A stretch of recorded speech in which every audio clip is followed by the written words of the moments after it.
long before modern borders, recorded history or written science. Humans were already reshaping entire landscapes. Mountains were carved, massive stones were transported across impossible distances, and cities rose in places where survival alone seems difficult today. Yet many of these ancient sites outlived the civilizations that built them.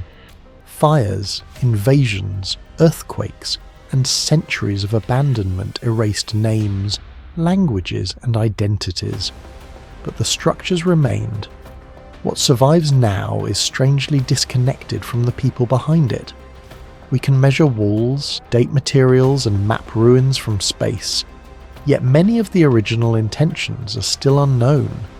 Some locations appear far ahead of their time, while others seem deliberately hidden from the world around them.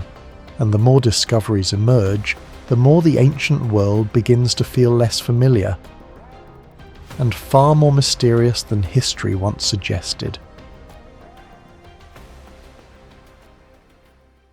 On a remote plateau above the Vjosa River in modern-day Albania, the ruins of Byllis still stand against earthquakes, erosion, and more than 2,000 years of destruction.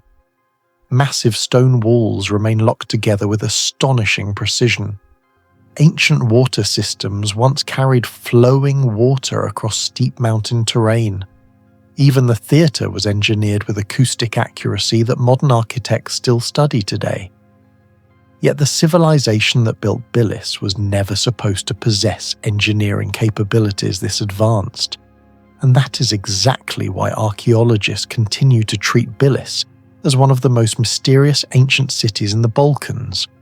The ruins of Byllis became widely known to European researchers during the 19th century, as travellers and early archaeologists explored southern Albania. Systematic archaeological investigations expanded during the 20th century, especially through the work of Albanian archaeologist Neriton Chika and several international research teams. Excavations revealed that Byllis was originally founded by the Illyrians around the 4th century BCE, before later becoming heavily influenced by Greek and Roman engineering traditions. What shocked researchers was not simply the size of the city, but the sophistication hidden inside its construction. The city occupied nearly 30 hectares and was protected by walls extending over 2 kilometers in length. Large sections of these fortifications still survive today, despite Albania lying inside one of the most seismically active regions in southeastern Europe. One of the greatest mysteries surrounding Byllis is its enormous defensive wall system. The fortifications were constructed using massive limestone blocks, weighing several tons each, fitted together with remarkable precision. In many places, the joints between stones are so tight that inserting even a thin metal blade becomes difficult. This technique immediately drew comparisons to polygonal masonry found at sites such as Saksai-Huaman and Mycenae. The similarity is deeply puzzling because these civilizations had no known contact with one another, yet they independently developed methods of stone fitting capable of resisting earthquakes for centuries. Modern engineers studying ancient seismic-resistant architecture discovered that irregular polygonal blocks distribute force more effectively during tremors than uniform rectangular stones. During an earthquake, the pressure travels across multiple angled contact points instead of concentrating along straight cracks. This principle appears throughout portions of Byllis's walls, suggesting that the builders may have intentionally engineered the city for seismic survival. What makes this even stranger is the apparent contradiction in available technology. Archaeological evidence suggests the builders primarily used iron chisels and simple lifting systems. Replicating the same level of precision today often requires diamond cutting tools and mechanical cranes. Experimental archaeology projects attempting to recreate similar joints using reconstructed ancient tools have repeatedly shown how time-consuming and technically demanding the process would have been. Some researchers estimate that certain wall sections required tolerance levels smaller than 2 mm between adjoining stones. For a mountain settlement operating over 2,000 years ago, that level of precision borders on extraordinary. The Balkans experience frequent seismic activity caused by the collision between the African and Eurasian tectonic plates. Historical records show devastating earthquakes repeatedly struck the region throughout antiquity and the medieval era. Yet significant portions of Byllis remained standing long after surrounding settlements collapsed. Recent geological studies revealed something unusual beneath several surviving structures. Instead of placing foundations directly onto rigid bedrock, some areas used layered construction systems composed of crushed stone, compacted soil, and smaller filling materials. These layers may have functioned similarly to primitive shock absorbers. Modern earthquake-resistant buildings sometimes use base isolation systems that reduce the transfer of seismic energy into upper structures. While Byllis obviously lacked modern materials like rubber bearings or steel dampers, the layered substructure beneath parts of the city appears to follow surprisingly similar principles. This has led some archaeologists to believe that ancient builders in Byllis developed practical earthquake engineering through centuries of observation. Rather than understanding plate tectonics scientifically, they may have recognized patterns in how buildings failed during tremors and gradually refined their techniques through experience. Compared to many Roman settlements built directly on rigid foundations, Byllis seems unusually adapted to unstable terrain. The city may represent one of the earliest large-scale examples of empirical seismic engineering in Europe. Another mystery lies in Byllis's hydraulic infrastructure. The city was built more than 500 meters above sea level on difficult terrain far from major stable water sources. Despite this, excavations uncovered evidence of baths, fountains, drainage channels, and water distribution systems capable of supporting thousands of inhabitants. Maintaining water pressure on steep slopes is an enormous engineering challenge even today. Roman aqueduct systems typically relied on extremely precise gradients. If the slope became too steep, water velocity could destroy channels. If too shallow, the flow would stop entirely. Researchers studying portions of Byllis's water channels discovered gradients so carefully controlled that deviations appear minimal across long distances. Some estimates suggest the incline in certain sections may have varied by only a few centimeters over dozens of meters. This precision becomes even more astonishing considering the tools available at the time. There were no laser levels, digital surveying systems, or modern topographic instruments. Ancient engineers likely depended on water levels, plumb lines, geometry, and astronomical observation. Comparisons are often made with Roman aqueduct masterpieces such as Pont de Garde, yet Byllis achieved similar hydraulic control in a far more difficult mountainous environment. Even more mysterious is how the population maintained the infrastructure. Mountain aqueducts require constant maintenance because sediment, seasonal rainfall variation, and landslides rapidly damage channels. The logistical organization needed to sustain such a system implies a level of administrative sophistication rarely associated with Illyrian frontier cities. The ancient theatre of Byllis remains one of the most fascinating structures in the city. Built directly into the hillside, it could hold thousands of spectators while still allowing sound from the stage to travel clearly to the upper seating rows. Modern acoustic studies show that curved seating geometry, stone reflection surfaces, and carefully calculated elevation angles all contribute to sound amplification. Certain frequencies produced by the human voice reflect efficiently across limestone surfaces while minimizing echo distortion. What surprises researchers is how accurately ancient builders optimize these effects without formal acoustic science. Greek theatres such as Epidaurus Theatre are famous for similar properties, but Byllis demonstrates that this knowledge spread farther into the Balkans than previously believed. Some engineers analysing ancient theatres argue that builders may have relied on repeated experimentation rather than mathematical acoustic theory. Over generations, they could have refined designs by observing which shapes projected sound most effectively. Still, the consistency of these acoustic results across multiple ancient civilizations raises an uncomfortable question. How much practical engineering knowledge has been lost from antiquity?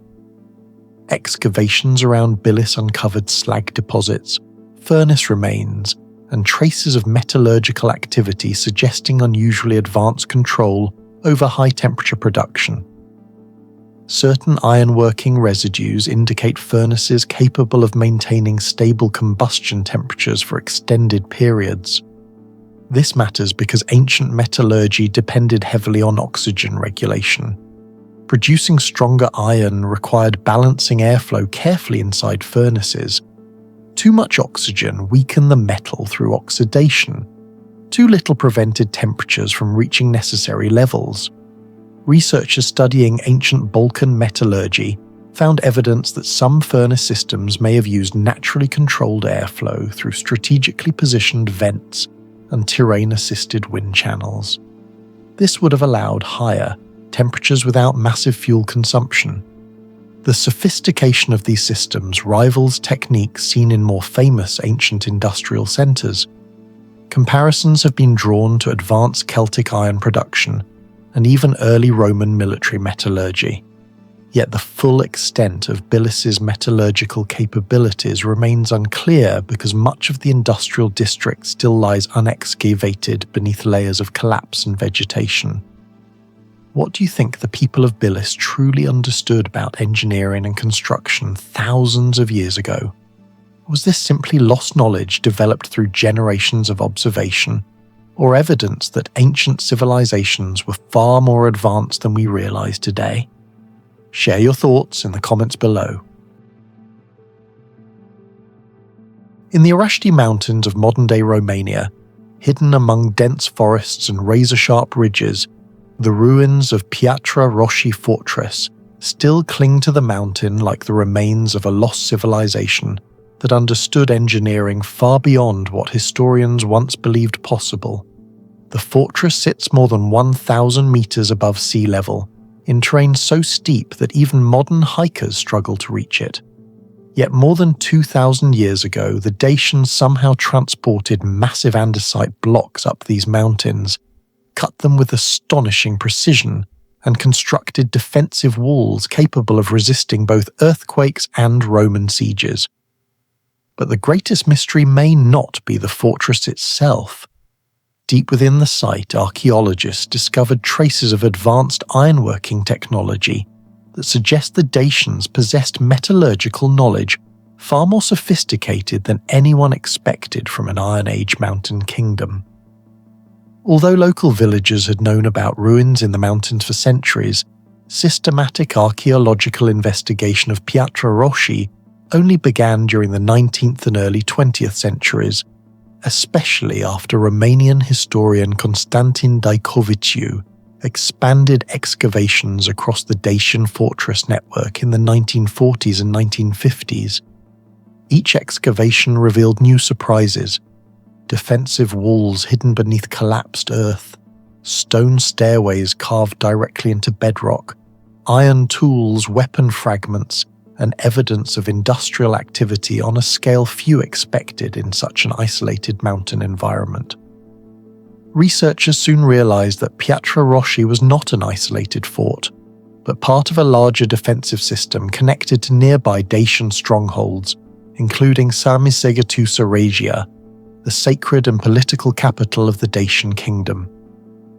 One of the greatest mysteries surrounding Piatra Rosie is the simple question of logistics. The fortress was built using enormous limestone and andesite blocks, some weighing several tons.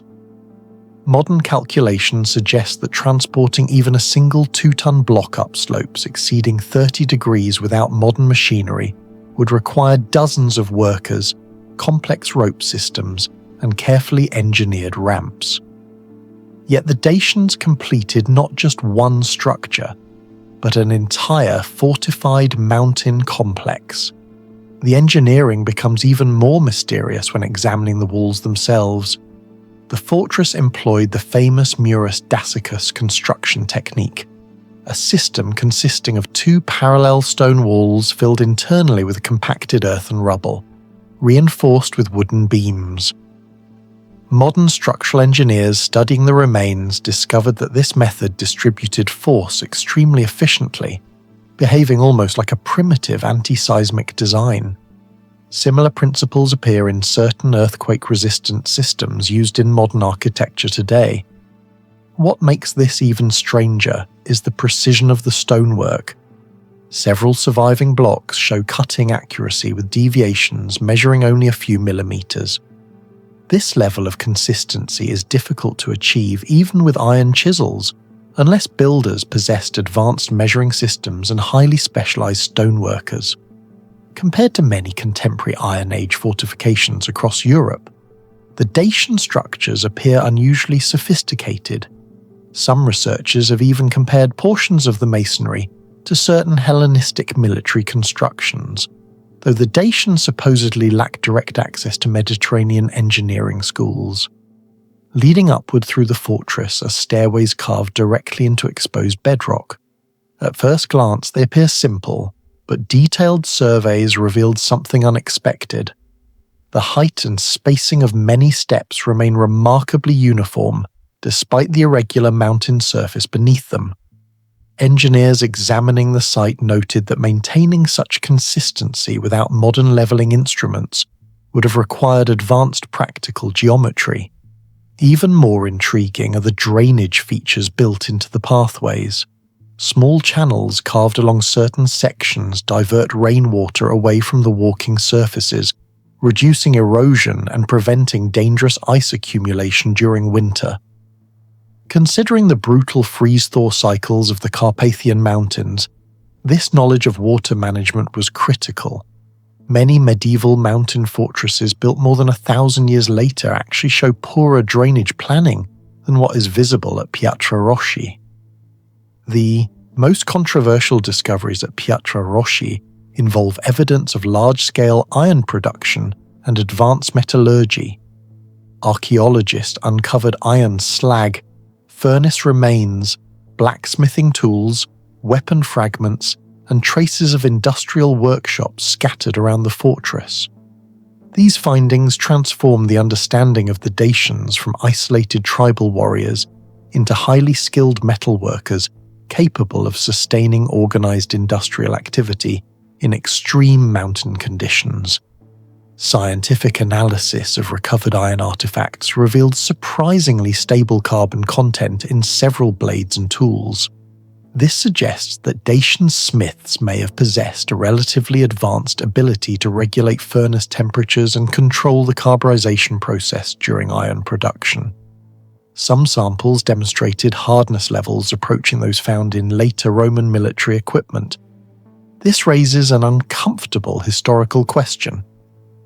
How did a mountain civilization, operating far from the industrial centers of the Mediterranean world, achieve such metallurgical consistency?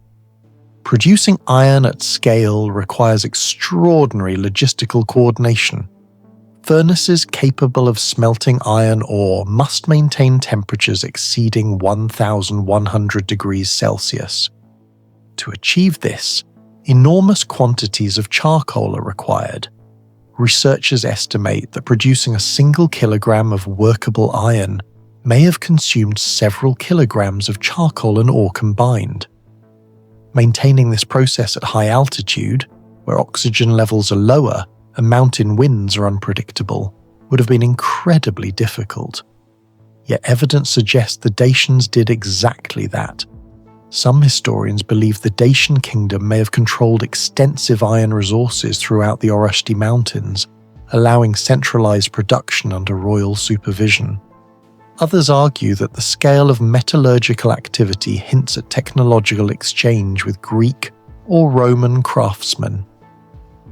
But there is still no definitive evidence explaining how Dacian smiths developed such expertise so rapidly. Even Roman historians seemed impressed. ancient accounts describe Dacian weapons, especially the fal, as terrifyingly effective against Roman soldiers. The curved blade was powerful enough to penetrate shields and helmets, forcing the Roman army to redesign portions of its armour during the Dacian Wars under Emperor Trajan in the early 2nd century AD.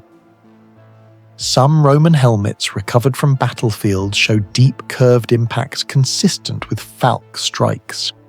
This suggests that Dacian metallurgy was not merely functional. It was militarily advanced enough to force adaptations within the most powerful army on Earth. Piatra Rosie also appears to have functioned as part of a coordinated communication system across the mountains. The fortress maintains direct visual lines towards several nearby Dacian strongholds. Archaeologists believe signals using smoke, reflected sunlight, or fire could have transmitted warnings rapidly across the region.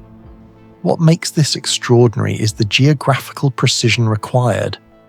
The Carpathian terrain is chaotic, filled with ridges, valleys, and dense forests that obstruct visibility. Yet the positioning of multiple Dacian fortresses suggests careful topographical planning. Some modern researchers argue that achieving this network would have required extensive surveying knowledge and long-distance observation techniques rarely associated with Iron Age Europe. Do you think the Dacians possessed engineering knowledge far more advanced than history officially recognizes? Share your thoughts in the comments below.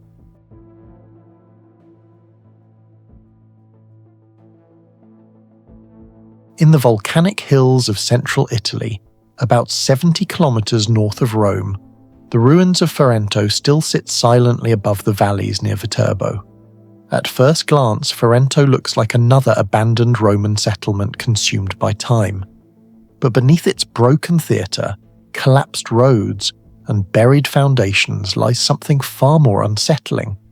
Engineering precision that many historians believe should not have been possible with the tools available nearly 2,000 years ago. What makes Ferento especially mysterious is not simply how advanced it was, but how accurately its builders controlled water flow, terrain stability, acoustics, and construction materials in a landscape shaped by volcanic rock and unstable ground. Even today, parts of its infrastructure remain functional in principle. And among all its mysteries, one question continues to disturb archaeologists the most. How did Roman engineers achieve water gradient precision that rivals some pre-industrial modern systems without lasers, electronic surveying tools, or advanced mathematics as we understand them today? Unlike Pompeii, which was frozen instantly by volcanic ash, Ferento disappeared slowly. Historical records suggest the city prospered during the Roman imperial period and continued functioning through late antiquity. Medieval conflicts eventually led to its destruction around the 12th century, when rival forces from nearby Viterbo dismantled much of the settlement. Stones from public buildings were removed and reused elsewhere, leaving only fragments behind. Systematic excavations began during the 19th century, but major archaeological work accelerated throughout the 20th century. Excavators uncovered sections of a Roman theatre, road systems paved with basalt, drainage channels, cisterns, residential districts, and parts of a surprisingly advanced hydraulic network. Ground-penetrating radar surveys later revealed that large portions of Ferento may still remain underground. Some researchers estimate that only a fraction of the original urban infrastructure has been fully studied. The deeper archaeologists dug, the more the city began to resemble a carefully engineered machine rather than a simple Roman settlement. One of the first structures to attract scientific attention was Ferento's Roman theatre. Though partially ruined, its surviving geometry revealed extraordinary acoustic behaviour. Modern acoustic simulations conducted on Roman theatres have shown that specific curvature angles and seating elevations could amplify human speech naturally without electronic assistance. Ferento appears to follow these principles with remarkable precision. The theatre was built using volcanic stone rich in porous minerals. This material absorbs part of the low-frequency sound spectrum while reflecting mid-range frequencies associated with human voices. The result is unusually clear vocal projection. Even whispers from the stage may once have travelled dozens of meters upward through the seating rows. What makes Ferento unusual is the irregularity hidden within its symmetry. The seating tiers are not perfectly uniform. Tiny differences in height and spacing appear throughout the structure. To ancient observers, this may have looked insignificant, but modern acoustic engineers know that slight variations can reduce destructive sound reflections and improve clarity.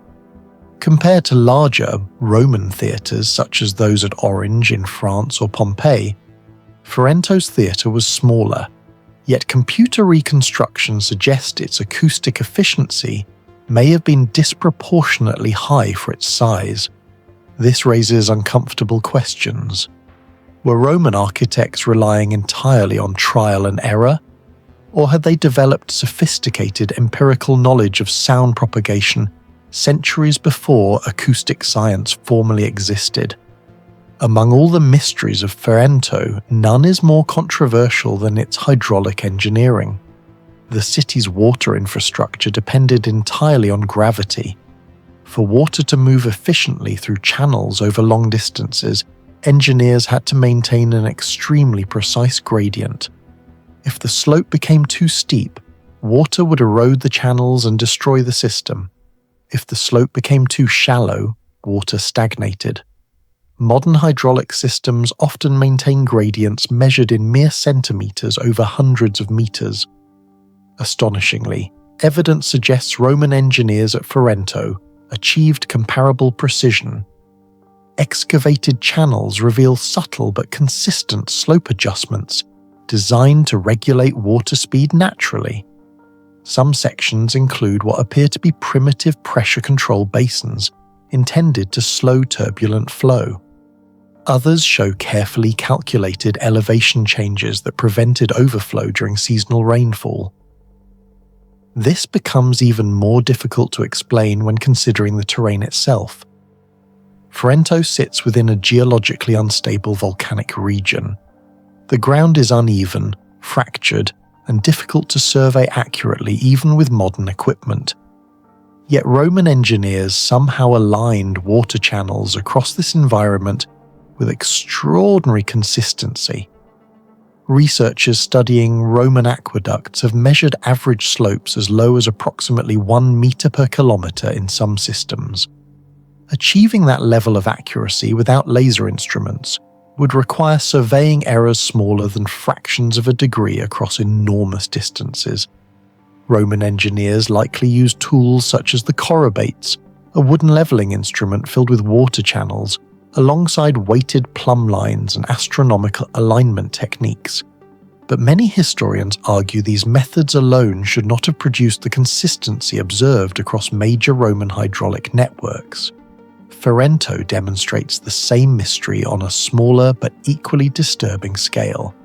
Even more remarkable is the city's apparent understanding of hydraulic pressure management. Certain underground conduits widen and narrow at strategic intervals, suggesting engineers recognized how water velocity changes under confinement. This resembles principles later formalized in fluid dynamics nearly 2,000 years afterward. Comparisons with medieval European systems reveal an enormous technological gap. Many medieval towns lost the ability to maintain stable gravity-fed water infrastructure after the collapse of Rome. In some regions, water quality and sanitation standards fell dramatically for centuries. Ferento therefore represents not merely Roman competence, but evidence of engineering knowledge that much of Europe later forgot. The biggest question remains unanswered. How much theoretical understanding did Roman engineers truly possess? Were they masters of practical experimentation alone, or did they hold mathematical and observational knowledge that was never fully recorded? Another mystery lies in the material holding Ferento together. The surviving foundations contain Roman concrete mixed with volcanic ash known as pozzolana. Modern laboratory analysis has shown that when water penetrates cracks in this material, chemical reactions may generate new mineral crystals that strengthen the structure over time. This self-healing effect has stunned modern materials scientists. Ordinary Portland cement used today often deteriorates after decades of thermal expansion, chemical exposure, and moisture infiltration. Yet Roman marine structures and foundations in places like Ferento have survived for nearly 2 millennia. Microscopic studies reveal formations of calcium-aluminum silicate hydrates within Roman concrete that differ fundamentally from many modern cement compounds. Some researchers argue that Roman builders accidentally discovered an ultra-durable material chemistry through repeated experimentation with volcanic ash. Others believe the consistency of Roman concrete across multiple regions suggests intentional engineering knowledge rather than coincidence. Ferento's volcanic environment may have actually helped preserve these structures. Minerals within the local geology interacted chemically with the concrete, reinforcing its internal crystalline network instead of degrading it. Ironically, the same volcanic landscape that should have weakened the city may have contributed to its survival. Ferento also contains numerous basalt construction blocks, displaying remarkably sharp edges and flat surfaces. Basalt is one of the hardest volcanic stones used in Roman construction. Even modern steel tools require significant force and time to shape it precisely. Yet many stones at Ferento appear cut with unusual regularity. Some archaeologists believe Roman workers used thermal shock techniques, heating rock surfaces before cooling them rapidly to create controlled fractures. Others suggest specialized iron tools hardened through advanced forging methods. Still, the scale of the work remains difficult to explain. Ferento was not Rome itself. It was an important city, but not the empire's primary center of wealth or political power. And yet its engineering quality rivals infrastructure found in much larger Roman urban centers. This challenges a long-standing assumption that advanced Roman engineering existed only in major imperial capitals. Ferento suggests high-level technical knowledge may have been distributed far more widely throughout the Roman world than previously believed. What do you think? Were Roman engineers simply masters of observation and experimentation? Or did ancient civilizations possess technical knowledge far beyond what we normally imagine? Share your thoughts in the comments below. In the earthquake-prone valley of southwestern Turkey, near the modern city of Denizli, the ruins of Laodicea on the Lycus continue to challenge everything historians thought they understood about ancient engineering. The city stood directly above active fault systems that repeatedly devastated the region for thousands of years. Yet despite massive earthquakes, extreme mineral-rich water exposure, and centuries of structural stress, many parts of Laodicea's infrastructure still survive with astonishing precision. But among all its mysteries, one question continues to disturb archaeologists the most. How did ancient builders create heat-resistant construction materials inside massive public baths that endured intense temperatures, steam, and chemical corrosion for nearly 2,000 years? Laodicea was originally founded during the 3rd century BCE by the Seleucid king Antiochus II, and later became one of the wealthiest cities of the Roman Empire.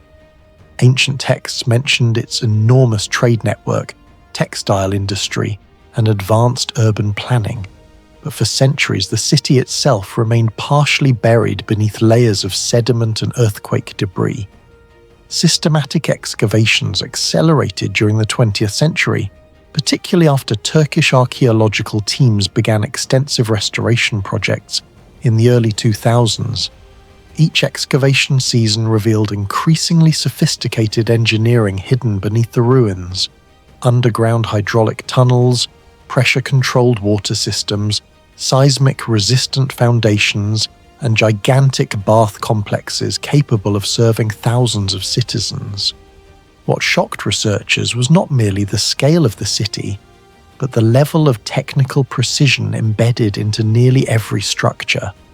Laodicea existed in one of the most dangerous seismic zones in the eastern Mediterranean. Geological studies show the region experienced repeated destructive earthquakes throughout antiquity, including the catastrophic earthquake of 60 CE described by Roman historians. Most ancient cities exposed to such instability gradually collapsed or were abandoned. Laodicea instead rebuilt itself repeatedly. Excavations uncovered unusual architectural techniques that appear designed specifically to absorb seismic energy. Several columns were constructed using flexible joining systems rather than rigid stone locking. In some buildings, researchers discovered layered stone foundations mixed with softer intermediary materials that may have functioned as primitive shock absorbers. Modern engineers comparing these systems with conventional Roman architecture notice significant differences. Traditional Roman monumental construction emphasized rigid weight distribution, while Laodicea's builders appear to have prioritized controlled movement during seismic stress. Some researchers compare this concept to modern base isolation systems used in earthquake-resistant skyscrapers today. Even more mysterious is the precision of the city's rebuilding efforts. After the devastating earthquake of 60 CE, Roman records claim Laodicea reconstructed itself largely without imperial financial aid. Rebuilding an entire metropolis of theatres, temples, bath complexes, roads, and water systems would have required enormous logistical coordination, advanced surveying knowledge, and industrial-scale material production. For an ancient city, the speed of recovery appears almost implausible. Among all discoveries at Laodicea, nothing has generated more technical debate than the city's gigantic bath complexes and their extraordinary resistance to heat, humidity, and chemical erosion. Roman baths operated under brutal physical conditions. Beneath the floors, massive hypocaust heating systems circulated extremely hot air through chambers supported by rows of small pillars. Temperatures could become intense enough to crack ordinary stone and rapidly degrade weak mortar. Steam continuously saturated walls and ceilings, while mineral-rich water accelerated chemical corrosion. Under those conditions, most ancient structures should have deteriorated rapidly, yet many sections of Laodicea's bath complexes remained structurally stable after nearly 2 millennia. Material analysis revealed that some mortars contained volcanic ash components similar to those found in Roman marine concrete. When combined with lime and mineral-rich water, these materials produced hydraulic reactions that strengthened the structure over time instead of weakening it. What makes Laodicea especially mysterious is the apparent consistency of the formula. Researchers found evidence that builders maintained remarkably stable material ratios across enormous construction zones. Achieving such consistency without modern chemistry, industrial temperature controls, or laboratory measurement systems remains difficult to explain. Microscopic studies also revealed crystalline mineral formations inside the mortar that may have contributed to long-term durability. Some compounds formed naturally through centuries of interaction between heat, water, and volcanic minerals, effectively creating a self-reinforcing material structure. Modern scientists have compared portions of Roman concrete from sites like Pantheon and Portus to samples from Laodicea. In several cases, the ancient materials demonstrated fracture resistance superior to certain modern cement mixtures. Even more puzzling is the thermal endurance of the bath floors themselves. Archaeologists discovered sections where the flooring remained remarkably level, despite centuries of repeated heating and cooling cycles. Thermal expansion normally causes severe cracking over time, yet Laodicea's engineers somehow appear to have anticipated this problem. Some theories suggest builders intentionally selected travertine stone at specific curing stages, exploiting its changing hardness after air exposure. Others believe ancient craftsmen possessed empirical knowledge of thermal behaviour, gained through generations of experimentation, but no surviving Roman text fully explains the exact production methods. The result is unsettling. An ancient civilization may have developed high-performance construction chemistry that parts of the modern world are still struggling to fully reproduce. Laodicea's water infrastructure was equally astonishing. The city imported water through long-distance aqueduct systems, crossing unstable terrain filled with elevation changes and seismic hazards. Archaeologists uncovered pressurized pipelines made from stone and ceramic segments, capable of handling continuous water flow under high pressure. Thick mineral deposits inside the pipes proved that the system operated for centuries. Maintaining stable hydraulic pressure across such distances required extremely precise gradient calculations. Even small miscalculations would have caused pressure collapse, pipe rupture, or stagnation. Some underground chambers discovered near the pipelines may have functioned as primitive pressure regulation systems, concepts remarkably similar to modern hydraulic engineering principles. Researchers continue debating how ancient surveyors achieved such precision without laser measurement systems or modern instruments. Laodicea contained 2 major theatres and one of the largest stadiums in Anatolia, stretching roughly 350 metres in length. Acoustic testing performed at the ruins revealed something remarkable. Sound projected from the stage area remains intelligible even in upper seating sections despite partial structural destruction. The geometry of the seating angles, wall curvature, and reflective surfaces appears mathematically optimized for sound distribution. What makes this mysterious is that ancient builders achieved such acoustic performance entirely through empirical design. Comparable acoustic quality was often absent even in many medieval European structures, built more than 1,000 years later. Some researchers believe Roman architects conducted sophisticated practical experiments involving sound reflection and resonance long before formal acoustic science existed. Beneath Laodicea lies a hidden engineering network that many visitors never see. Ground-penetrating surveys identified underground corridors, drainage systems, maintenance tunnels, and separated wastewater channels extending beneath large sections of the city. Some tunnels were carefully ventilated and constructed with access routes for repairs. This suggests Laodicea was not simply built as a surface-level city. It was designed as an integrated urban machine with hidden infrastructure operating below ground. Many sections remain inaccessible due to collapse risks and seismic instability, meaning some of the city's greatest engineering secrets may still remain buried. What do you think is the greatest mystery of Laodicea? The seismic engineering, the hydraulic systems, or the heat-resistant materials hidden inside the ancient baths? Let us know your thoughts in the comments below.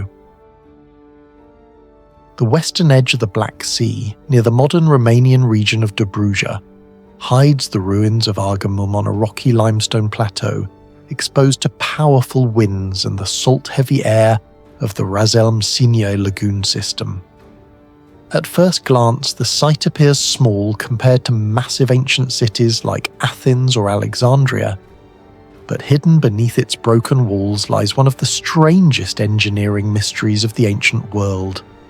The greatest mystery of Argamum is not its age, although the settlement dates back to around the 7th century BCE, making it one of the oldest Greek colonies near the Black Sea. The true mystery is how its builders managed to construct durable defensive walls, waterproof reservoirs, and stable urban structures in an environment that should have destroyed them centuries ago. Even today, modern engineers acknowledge that long-term stone preservation near saltwater remains a major challenge. Yet parts of Argamum survived more than 2,000 years, under conditions that rapidly erode concrete and limestone structures in the modern era. The ancient city was first identified in the year 1867 by the French archaeologist Ernest Desjardins, who connected the ruins with references from ancient Greek and Roman texts, mentioning a settlement called Argamum or Argamum. Later excavations during the 20th century, especially those led by Romanian archaeologist Mihail Zahariade and other researchers, revealed defensive walls, towers, temples, roads, ceramics, and complex hydraulic systems buried beneath layers of sediment. What shocked archaeologists was not only the age of the city, but the sophistication of its construction. Excavations showed evidence of multi-phase urban planning, structural reinforcements, and advanced water management systems uncommon for colonies of this size. Each excavation seemed to uncover another contradiction. The deeper researchers dug, the less primitive Argamum appeared. The most controversial mystery surrounding Argamum involves water. The city existed beside a lagoon connected to the Black Sea, meaning the surrounding environment contained high concentrations of salt and mineral-rich moisture. In such conditions, groundwater contamination becomes a major problem. Even modern coastal cities struggle with salt intrusion damaging infrastructure and reducing freshwater quality. Yet archaeological studies at Argamum uncovered reservoirs and storage systems capable of preserving freshwater for long periods. This should not have been possible so easily. Several cisterns discovered at the site contained internal coatings remarkably resistant to moisture penetration. Laboratory analysis of surviving fragments suggested mixtures containing lime, crushed ceramics, ash, and organic compounds. The structure of the material showed similarities to hydraulic mortars, later perfected by Roman engineers centuries afterward. The comparison is important. Roman marine concrete, famous for surviving nearly 2,000 years underwater, relies on chemical reactions between volcanic ash, lime, and seawater to create durable crystalline structures. Modern research published in scientific journals showed that Roman concrete gradually strengthens over time due to the growth of rare minerals such as aluminum tobermarite. But Argamum presents a disturbing possibility. Some of its waterproof structures may predate the widespread Roman use of advanced hydraulic concrete in the region. This raises a difficult question.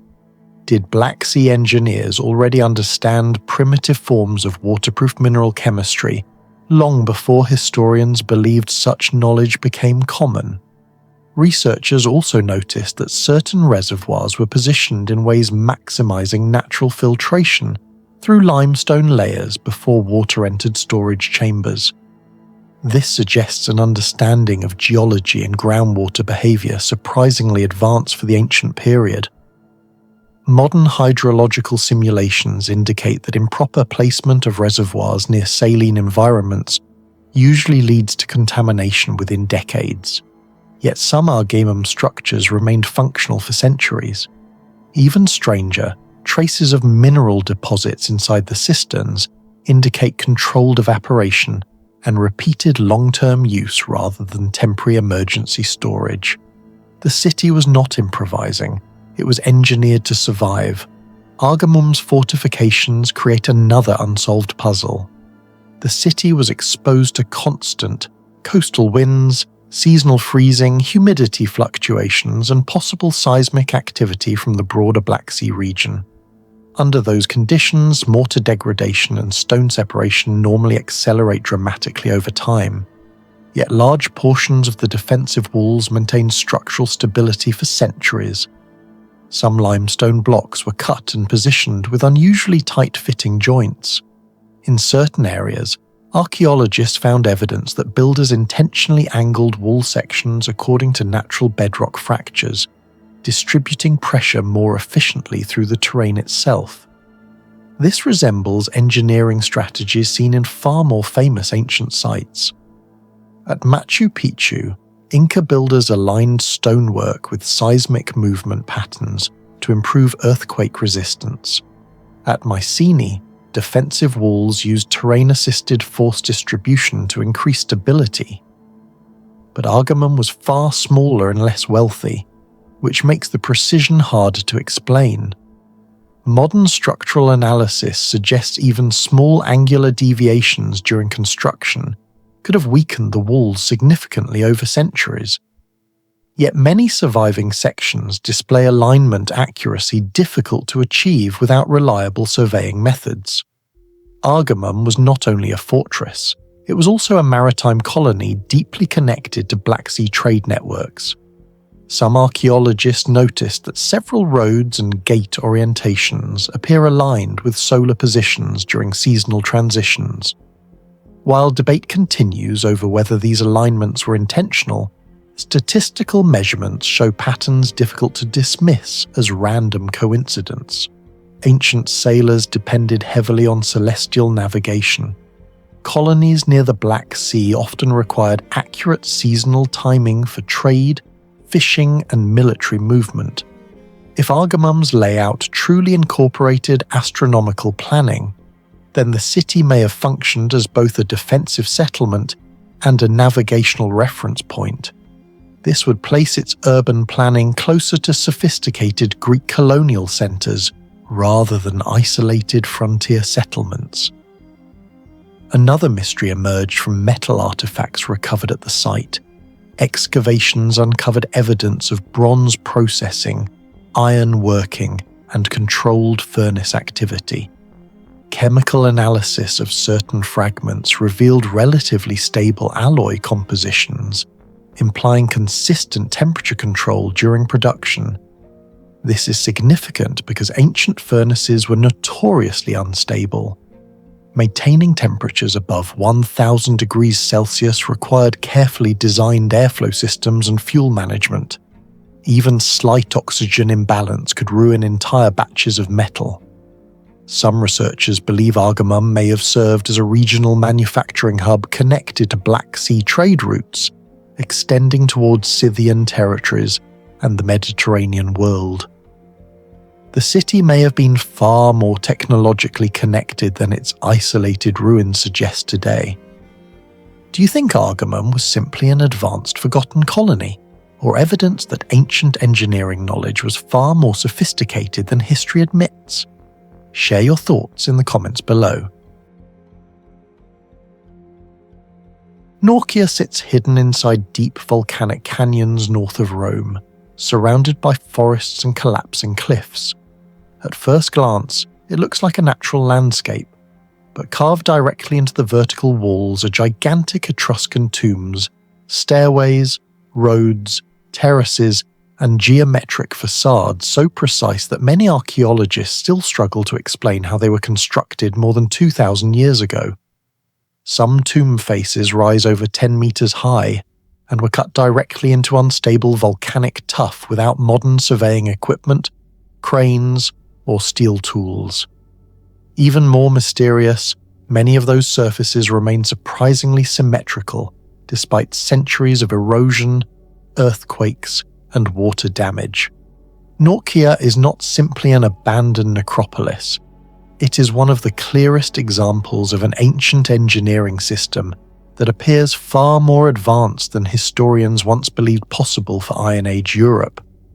Unlike Pompeii, Norchia was never dramatically preserved by volcanic ash. The site slowly vanished beneath vegetation after the decline of the Etruscan civilization and later Roman occupation. During the 18th and 19th centuries, explorers and antiquarians travelling through central Italy began documenting strange stone facades emerging from canyon walls. Early surveys revealed massive necropolises connected by narrow rock-cut roads known as V-Cave. Systematic archaeological work accelerated during the 20th century, especially under Italian researchers studying Etruscan urbanism and funerary architecture. Excavations uncovered carved tomb chambers, drainage channels, retaining systems, inscriptions, ceramic remains, and sophisticated road networks. Yet every new excavation created more questions than answers. The deeper researchers studied Norchia, the harder it became to explain how Iron Age builders achieved such large-scale precision directly inside fragile volcanic cliffs. This remains the central mystery of Norchia. The Etruscans did not merely carve small tombs into rock, they transformed entire cliff faces into architectural surfaces. Many tomb facades feature symmetrical columns, stepped platforms, false doors, triangular pediments, and smooth vertical planes cut directly into living stone. The engineering problem becomes obvious when examining the geology. Norchia's cliffs are composed largely of volcanic tuff, a relatively soft rock formed from compacted volcanic ash. Tuff is easier to cut than granite, but it presents a different danger: structural instability. If struck incorrectly, large sections can fracture unpredictably. Cutting deep vertical surfaces into tuff without causing catastrophic collapse requires careful force distribution and advanced understanding of stone behavior. Modern laser surveys conducted on several Etruscan sites have shown surprisingly low geometric deviation across some surfaces despite their scale. On certain tomb facades, alignment errors remain within only a few centimeters across structures extending many meters horizontally. That level of consistency is difficult even with modern hand tools on unstable terrain. Researchers have proposed several theories. One possibility is that Etruscan engineers used tensioned rope grids combined with plumb lines to maintain vertical and horizontal alignment. Similar systems were later documented in Roman and Egyptian construction. However, no surviving written Etruscan engineering manuals exist to confirm this. Another theory involves staged excavation. Instead of carving randomly, workers may have first flattened massive reference surfaces before gradually shaping architectural details. This would require extraordinary long-term planning because one incorrect cut could destroy months of labour. Experimental archaeologists attempting to reproduce similar cuts using reconstructed Iron Age tools discovered how slow the process would have been. Bronze and early iron chisels wear down rapidly against volcanic stone. Maintaining sharpness alone would require continuous metallurgy support and organised tool production. Some researchers believe thermal shock techniques may also have been used. By heating rock surfaces with fire and rapidly cooling them using water, workers could create controlled cracking patterns that reduced cutting effort. Evidence of heat alteration has been identified on some ancient stoneworking sites across the Mediterranean, though direct confirmation at Norchia remains debated. What makes Norchia especially mysterious is not merely the scale of excavation, but the precision achieved under dangerous conditions. Many tombs were cut into steep canyon walls, where a single structural mistake could trigger landslides or collapse entire sections of rock. Even today, modern conservation teams working with reinforced equipment face major challenges stabilizing the same cliffs. Among the strangest structures at Norchia are the V-cave, narrow roads carved directly through solid rock. Some sections resemble artificial canyons with vertical walls rising more than 15 meters high. The amount of stone removed is enormous. Archaeologists estimate that constructing certain segments required extracting thousands of cubic meters of volcanic rock. Yet the walls remain remarkably uniform in width and direction. In several locations, drainage grooves were cut into the sides to redirect rainwater away from the pathways. This reveals a surprisingly advanced understanding of erosion control. Without drainage, seasonal flooding would rapidly destroy soft, tough surfaces. The Etruscans appear to have designed many routes specifically to channel water away from structural weak points. Similar hydraulic thinking later became famous in Roman engineering, but Norchia suggests that sophisticated landscape modification already existed centuries earlier. The true purpose of the V-cave remains controversial. Some historians interpret them as defensive corridors designed to restrict enemy movement. Others argue they served ceremonial or religious functions tied to funerary processions. A third theory suggests they were transportation systems optimized for moving goods and people through otherwise inaccessible canyon terrain. Whatever their purpose, their construction required labor on an industrial scale. Comparisons are often made with Petra in Jordan, where the Nabateans also carved monumental architecture into cliffs, while controlling water flow through elaborate hydraulic systems.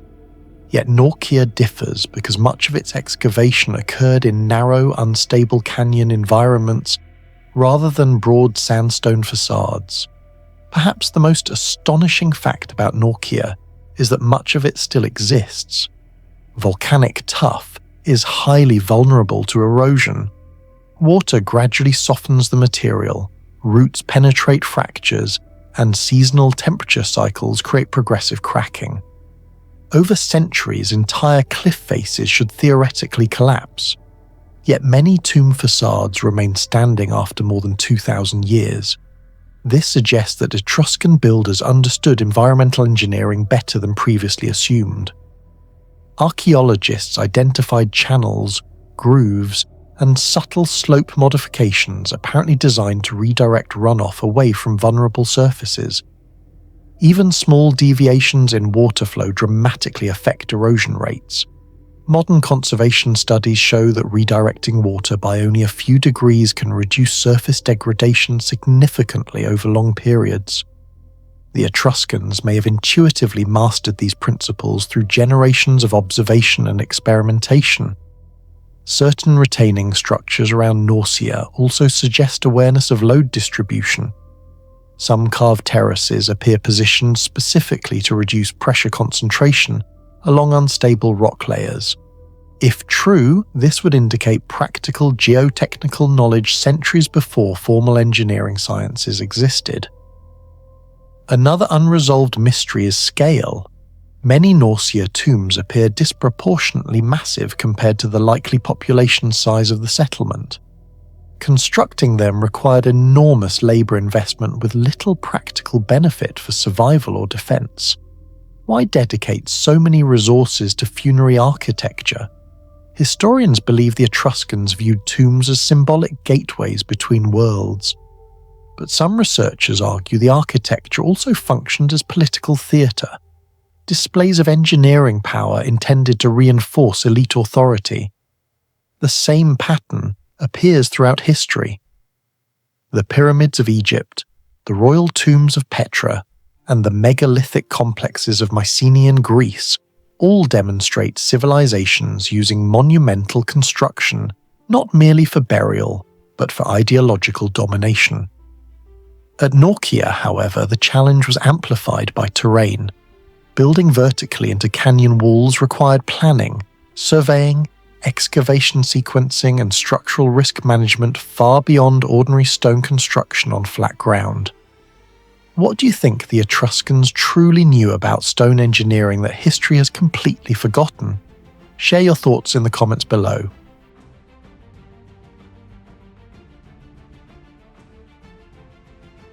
On the island of Sardinia, near the small town of Latino, lies one of the most mathematically precise underground monuments of the ancient world, Santa Christina Well. Built more than 3,000 years ago by the mysterious Nuragic civilization, the structure appears at first to be only a stone well hidden beneath the earth. But once archaeologists studied its geometry, its astronomical alignments, and the impossible precision of its basalt construction, the site began to look less like a water source, and more like an ancient machine designed to observe the sky itself. Even today, engineers and astronomers still debate how a Bronze Age society, with no known written mathematical system, could construct a subterranean monument aligned so accurately with lunar and solar cycles. Santa Christina Well was rediscovered during archaeological investigations in the late 19th century, though local communities had known of the site for generations. Systematic excavations throughout the 20th century revealed that the monument belonged to the Nuragic civilization, a culture that dominated Sardinia between roughly 1800 and 238 BCE. The site immediately confused researchers. Unlike ordinary ancient wells, Santa Christina had been built with extraordinary architectural precision. The descending staircase, composed of about 25 basalt steps, leads into a perfectly proportioned underground chamber capped by a corbel-vaulted dome. The basalt blocks were cut and polished with such accuracy that many joints remain nearly seamless after more than 3 millennia. Archaeologists compared the precision to later monumental stonework found in Mycenaean Greece and even certain Inca constructions in Peru. But the deeper researchers studied the structure, the stranger it became. The first major mystery surrounding Santa Christina Well is the astonishing quality of its engineering. The structure was built almost entirely from basalt, one of the hardest volcanic stones available in the region.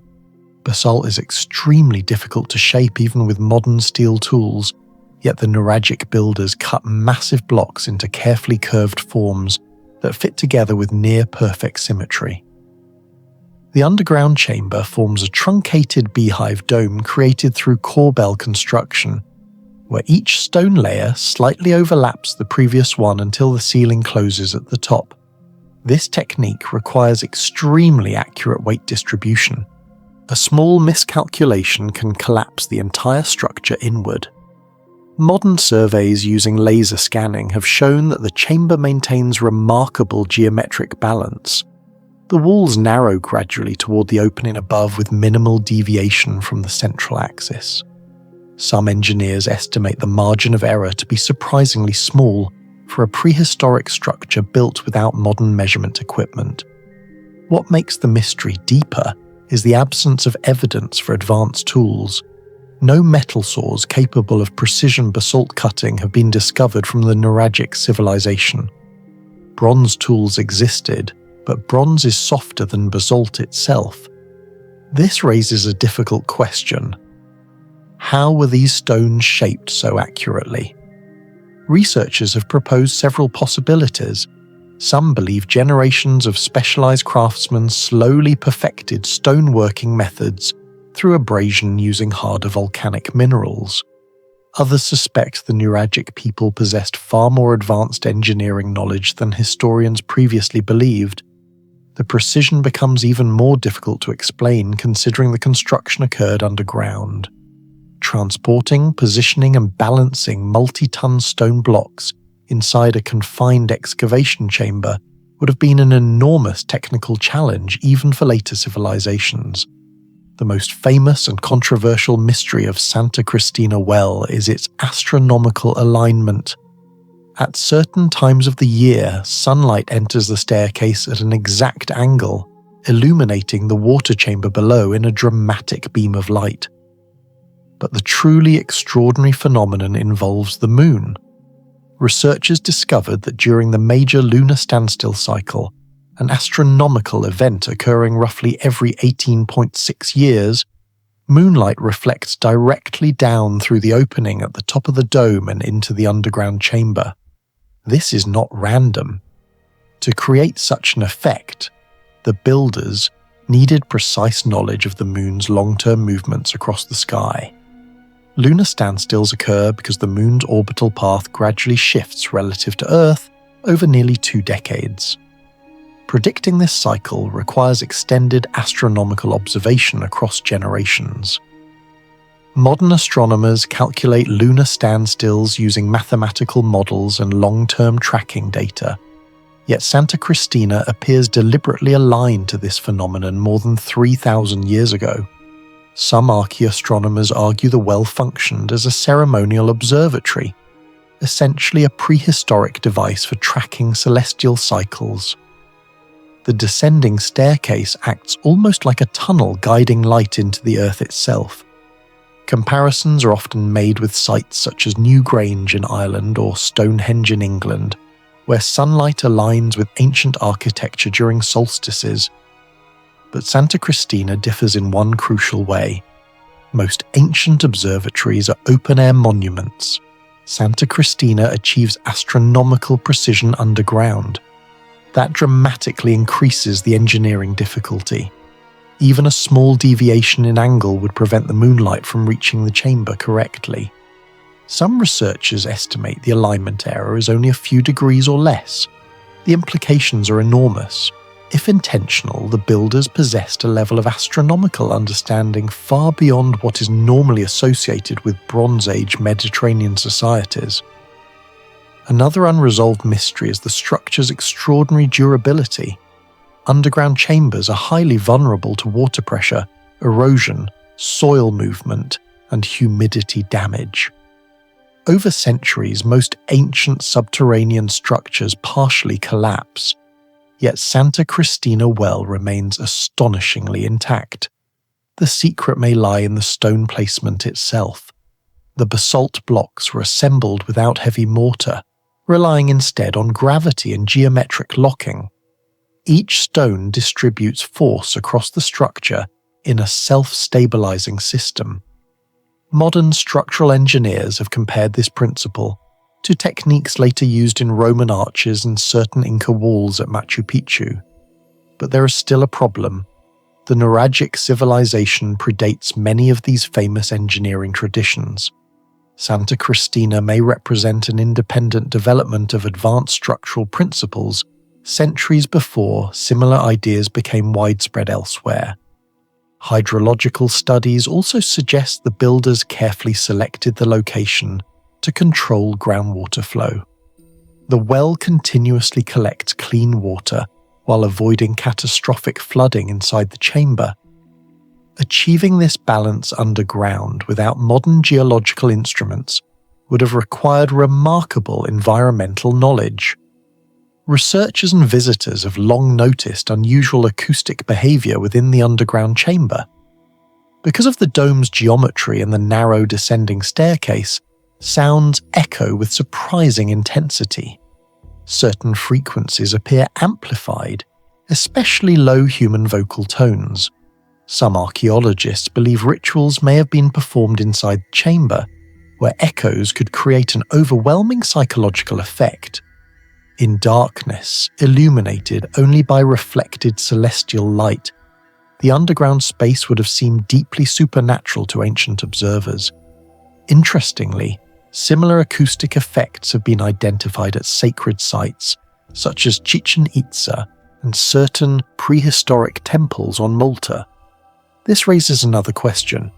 Did ancient civilizations intentionally design sacred architecture to manipulate human perception through sound and light? At Santa Christina, the possibility cannot be dismissed. What do you think the builders of Santa Christina well truly understood about the sky thousands of years ago? Share your thoughts and theories in the comments below.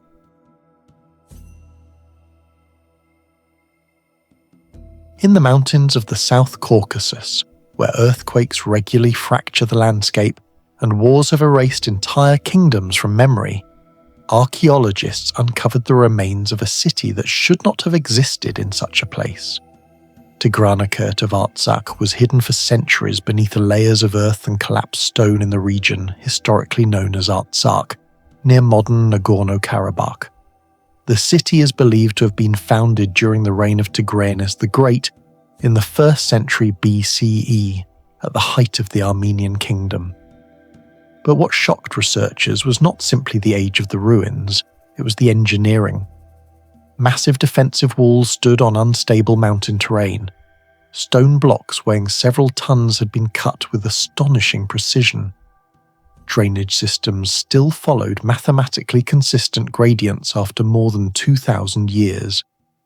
The deeper excavations went, the more the site began to resemble a lost Hellenistic military engineering centre rather than an isolated mountain fortress. The rediscovery of Tigranakert of Artsakh was unusually difficult because the region itself remained politically unstable for decades. Archaeological surveys intensified during the early 2000s when teams began examining unusual stone formations and wall alignments visible from elevated terrain.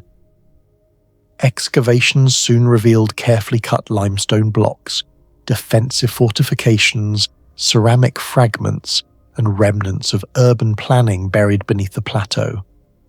The city occupied a strategically elevated position, overlooking mountain routes connecting the Armenian highlands with the Caucasus corridor. From a military perspective, the location was ideal, yet from an engineering perspective, it was almost irrational. Building a large fortified city on fractured seismic terrain should have created enormous structural instability. Modern geologists classify parts of the Caucasus as highly active seismic zones capable of producing destructive earthquakes exceeding magnitude 6 or 7. Despite this, portions of the fortress walls survived remarkably well. Researchers immediately noticed similarities between Tigranakert and fortified Hellenistic cities influenced by Greek urban design. Some compared aspects of the masonry to fortifications found in Anatolia and the eastern Mediterranean. Others observed engineering parallels with mountain civilizations far beyond the Caucasus, including certain anti-seismic construction techniques later seen in Inca architecture in Peru. The possibility that ancient engineers in this isolated region independently developed comparable structural solutions became one of the site's greatest mysteries. One of the strangest features of the city is the geometry of its defensive walls. At first glance, the walls appear slightly irregular. Sections curve subtly rather than forming perfectly rigid straight lines. For years, these distortions were assumed to be the result of collapse or poor construction. But structural analysis suggested something unexpected.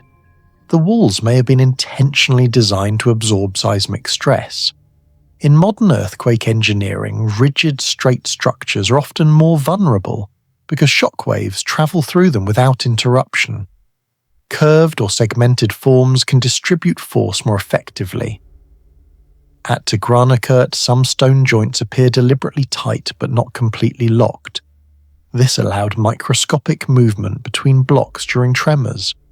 The concept resembles the famous earthquake-resistant masonry of Machu Picchu, where Inca builders used interlocking stones capable of shifting slightly during seismic activity without collapsing. Yet Tigranakert predates many medieval anti-seismic systems by more than 1,000 years. There are no surviving written records explaining how these engineers understood structural stress, resonance, or load distribution. Geological surveys also revealed that sections of the fortress were constructed directly atop bedrock ridges, rather than loose sediment.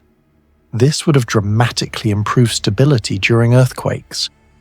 Such placement required advanced understanding of terrain behavior. Even today, engineers carefully select bedrock foundations for major structures in seismic regions. The fact that ancient builders applied similar principles remains deeply puzzling. The greatest mystery surrounding Tigranakert of Artsakh lies in its stonework. Some of the fortress blocks exhibit surfaces so flat and joints so narrow that researchers struggle to explain how they were produced using conventional Iron Age tools.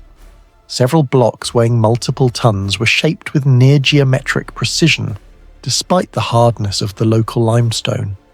Under close examination, many cut surfaces show remarkably consistent linear abrasion patterns. These marks differ from the rough fractures typically produced by primitive hammering. Instead, they suggest prolonged controlled grinding or sawing techniques. Archaeologists proposed that workers may have used abrasive sand rich in quartz, combined with water to slowly cut through stone. Quartz ranks 7 on the Mohs hardness scale and can gradually wear down softer rock surfaces when used continuously. Similar theories have been proposed for Egyptian granite cutting methods at sites like Great Pyramid of Giza and Osirian. But the mystery becomes even more difficult when transportation is considered. Some blocks at Tigranakert likely weighed between 2 and 5 tons. Moving such material uphill through rugged Caucasus terrain without industrial machinery would have required immense coordination. Researchers estimate that moving a single multi-ton stone block on wooden sledges across uneven terrain could require dozens of workers operating in synchronized teams. Yet evidence of large-scale transport infrastructure remains limited.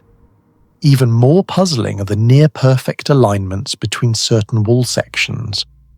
Laser measurements conducted during modern surveys found deviations in some joints, measuring only a few millimeters across long surfaces. Achieving this level of precision normally requires reliable measuring systems, controlled shaping methods, and highly trained specialists.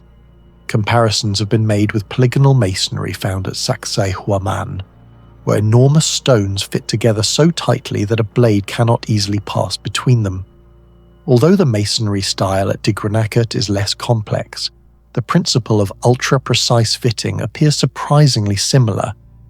The mystery is not merely artistic skill, it is the implied existence of advanced surveying and material processing knowledge in a region rarely associated with such engineering sophistication. Some researchers even questioned whether iron tools alone were sufficient. Experimental archaeologists attempting to reproduce comparable cuts using reconstructed ancient equipment found the process extraordinarily slow and inconsistent. Producing hundreds of blocks at this precision would have demanded enormous labor investment and organizational efficiency. This suggests that Tigranakert was not a remote outpost built casually over time. It may have been a highly strategic, state-sponsored engineering project. Unlike many mountain fortresses that evolved chaotically, Tigranakert appears to have followed a coordinated urban design. Excavations revealed organized street alignments, defensive sectors, residential zones, and administrative structures integrated into a single planned system. The road foundations are particularly revealing. Beneath visible walking surfaces, archaeologists found layered construction techniques involving compacted smaller stones intended to distribute weight and reduce erosion. This principle resembles the foundational layering methods later perfected in Roman roads. In an environment exposed to snowmelt, rainfall, and mountain runoff, such engineering would have been essential for long-term durability. Drainage channels were also carved with surprisingly stable gradients. If water channels descend too steeply, erosion accelerates and destroys the system. If too shallow, water stagnates. Measurements indicate that some channels maintained carefully controlled slopes over considerable distances. Achieving this required reliable surveying methods and practical hydraulic knowledge. The city's scale raises another unanswered question. Historical population estimates do not fully explain why such sophisticated infrastructure was necessary. Some historians believe Tigranakert may have functioned not only as a fortress, but also as a military logistics center controlling trade and movement across strategic mountain corridors. If true, the city's engineering investment begins to make more sense. Do you think the builders of Tigranakert of Artsakh developed these engineering techniques on their own, or was this lost, knowledge brought from another ancient civilization? Share your thoughts in the comments below. In western Anatolia, in what is now modern-day Turkey, the ancient city of Ezanoi hides one of the strangest engineering mysteries of the Roman world. Massive stone temples stand above hollow underground chambers in one of the most earthquake-prone regions on Earth. Water channels built nearly 2,000 years ago still show evidence of precise hydraulic planning. Ancient baths reveal signs of advanced heat distribution systems.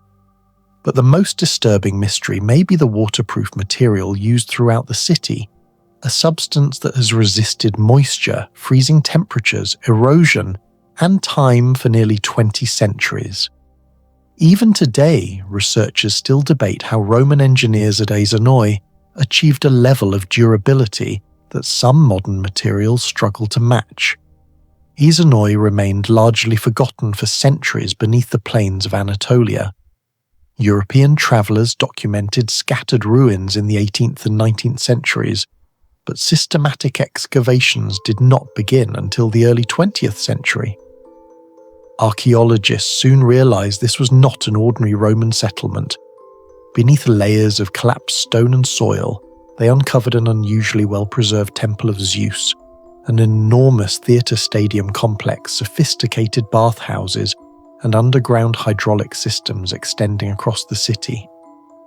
What shocked researchers most was the engineering consistency.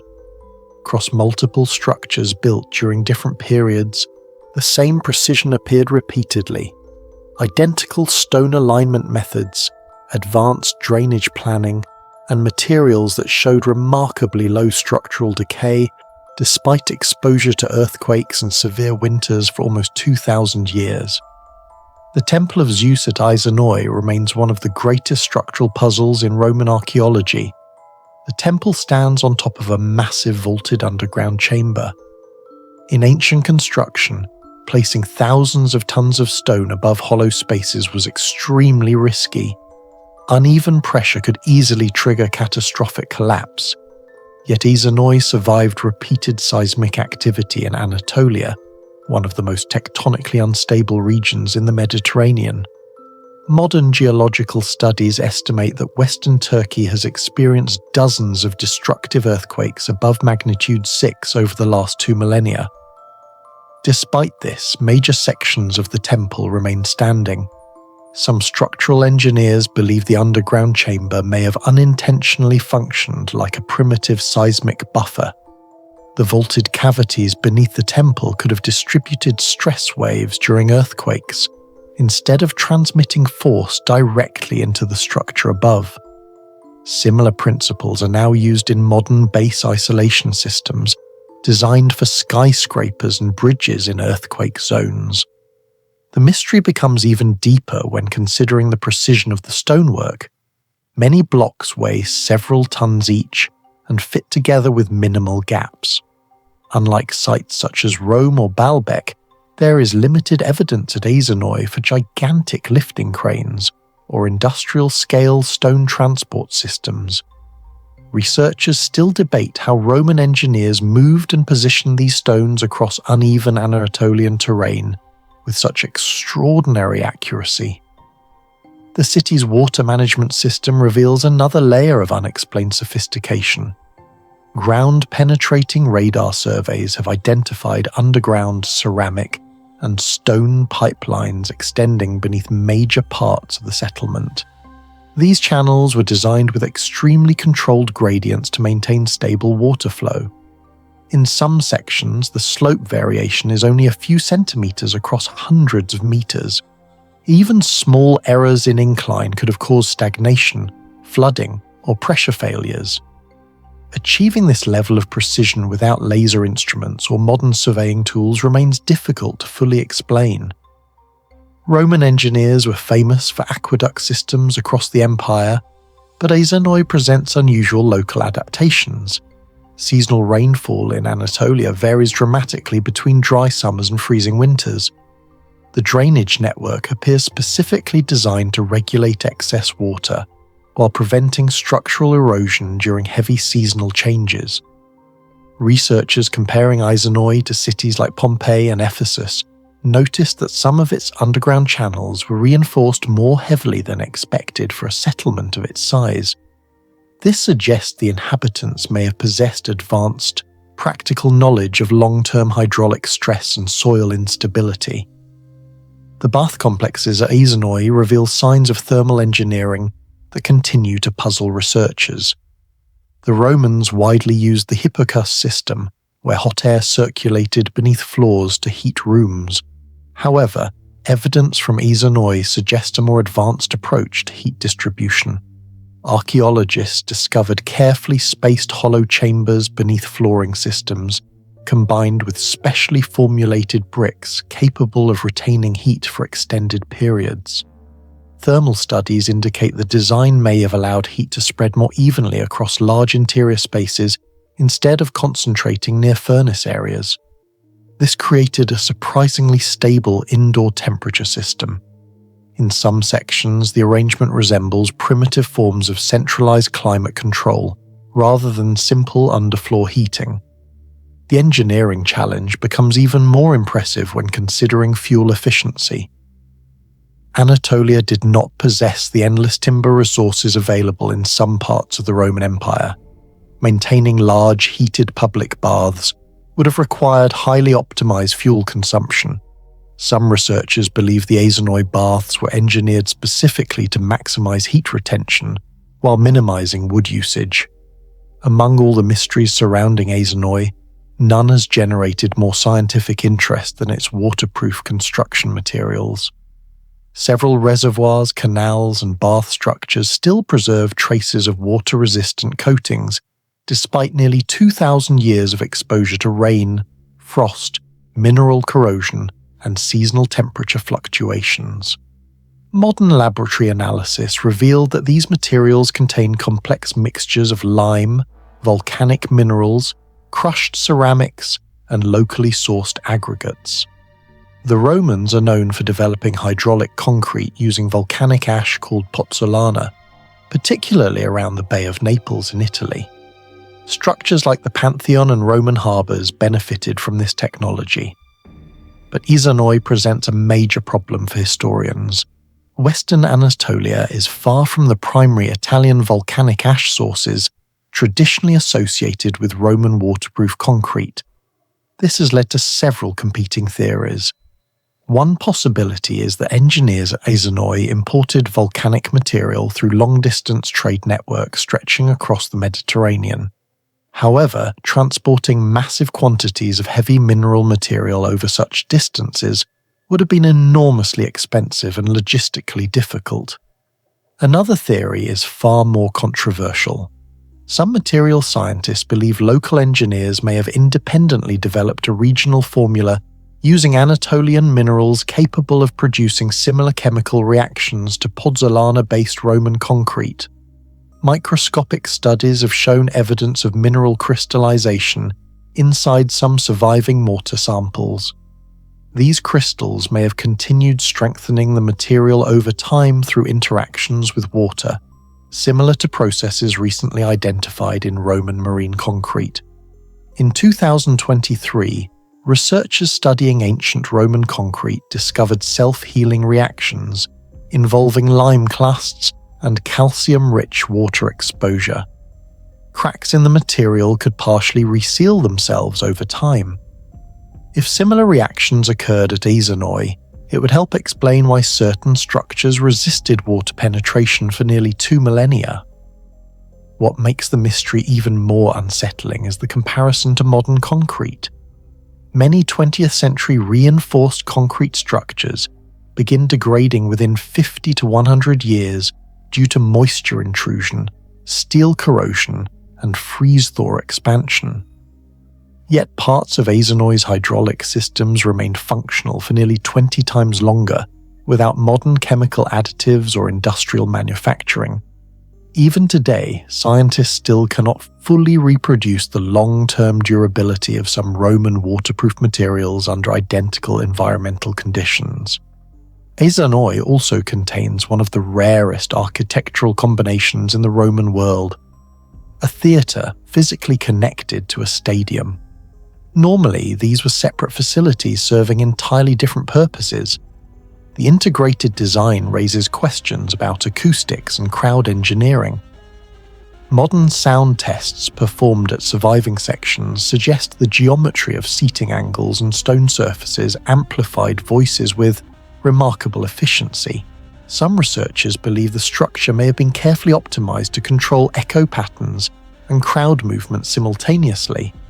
The engineering complexity becomes clearer when comparing Ezanoi to standard Roman entertainment architecture.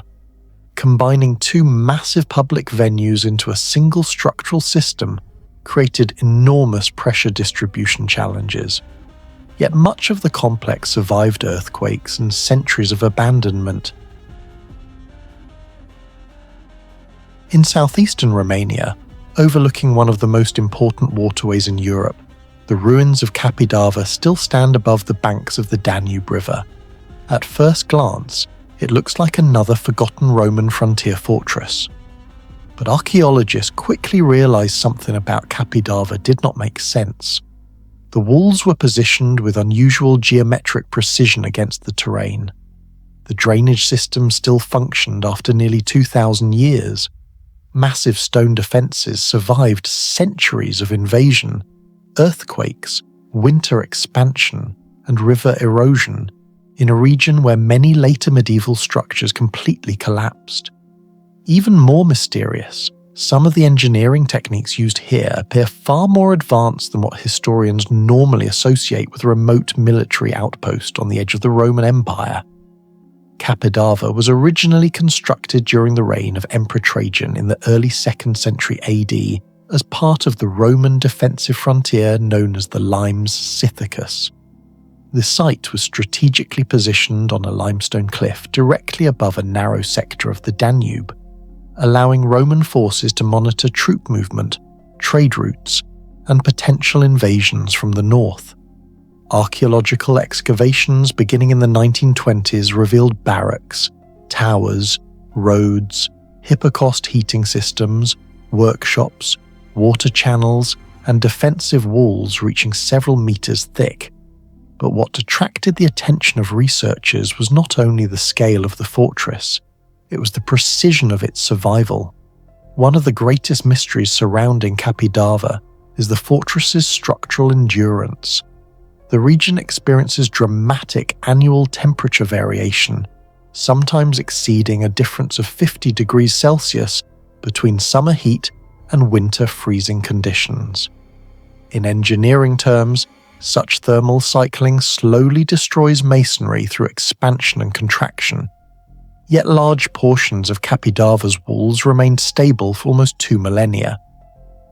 Researchers studying Roman mortar discovered microscopic mineral formations similar to those identified in marine Roman concrete found at ports like Caesarea and Ostia. Modern analysis revealed that Roman builders mixed volcanic ash, lime, and local aggregates in ways that allowed chemical reactions to continue strengthening the structure over time. In some samples, cracks appeared to partially reseal themselves through crystallization processes. What remains unexplained is how frontier engineers stationed so far from Rome managed to reproduce material quality approaching that of imperial megaprojects. The fortress's relationship with water presents another engineering puzzle. Capidava was built dangerously close to the Danube, a river known for seasonal flooding, erosion, and shifting groundwater pressure. Most ancient structures placed near major rivers suffer catastrophic foundation, weakening after several centuries. Yet surveys beneath the fortress revealed layered stone foundations and drainage gradients designed to redirect water pressure away from the walls. Some underground channels still guide rainwater naturally downhill today. Modern civil engineers note that maintaining long-term drainage efficiency requires precise slope calculation. Even a small error of only 1 or 2 degrees can eventually trap water and destabilize foundations. The fact that Capidava's drainage remained functional for centuries suggests the Romans possessed surveying accuracy far beyond what many imagine possible using ancient tools alone. Another unexplained aspect involves the geometry of the fortress itself. Roman military forts typically followed predictable rectangular layouts, optimized for rapid construction and standardized troop movement. Capidava partially follows this model, yet several towers and walls deviate from perfect alignment. Initially, archaeologists believed this reflected construction mistakes or terrain limitations. However, later studies indicated the irregular positioning may have been intentional. Certain towers maximize overlapping visibility zones across the Danube Valley with remarkably few blind spots. Some military historians compared the geometry to later medieval star fort principles, where angles were designed specifically to eliminate defensive weaknesses. Without aerial mapping, laser measurement, or satellite imaging, Roman engineers somehow created a fortress adapted almost perfectly to local topography. The watchtowers themselves raised additional questions. Positioned along elevated sections of the fortress perimeter, they allowed visual communication across enormous distances. Under clear conditions, signal fires from one tower could potentially be observed many kilometers away along the Danube frontier. Researchers estimate that Roman military signaling systems may have transmitted warnings across frontier networks with astonishing speed, possibly faster than horse messengers in some situations. The placement of these towers at Capidava appears mathematically optimized for line-of-sight continuity, suggesting advanced practical understanding of terrain geometry and atmospheric visibility. Excavations also uncovered evidence of sophisticated heating technology inside the fortress. Several buildings contained remnants of hypocaust systems, where hot air circulated beneath raised floors and inside hollow walls. Maintaining stable indoor temperatures during harsh Danube winters would have required careful management of airflow, fuel efficiency, and thermal retention. Thermal engineers examining Roman hypocaust systems discovered some achieved surprisingly even heat distribution, despite lacking mechanical pumps or modern insulation.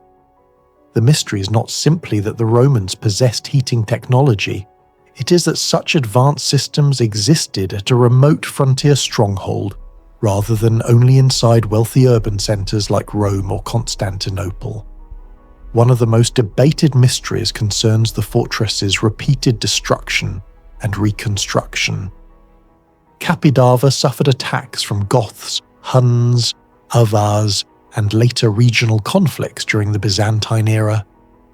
Normally, repeated rebuilding over centuries creates chaotic architectural layers with inconsistent engineering quality. Yet many reconstructed sections at Capidava align almost perfectly with earlier Roman foundations.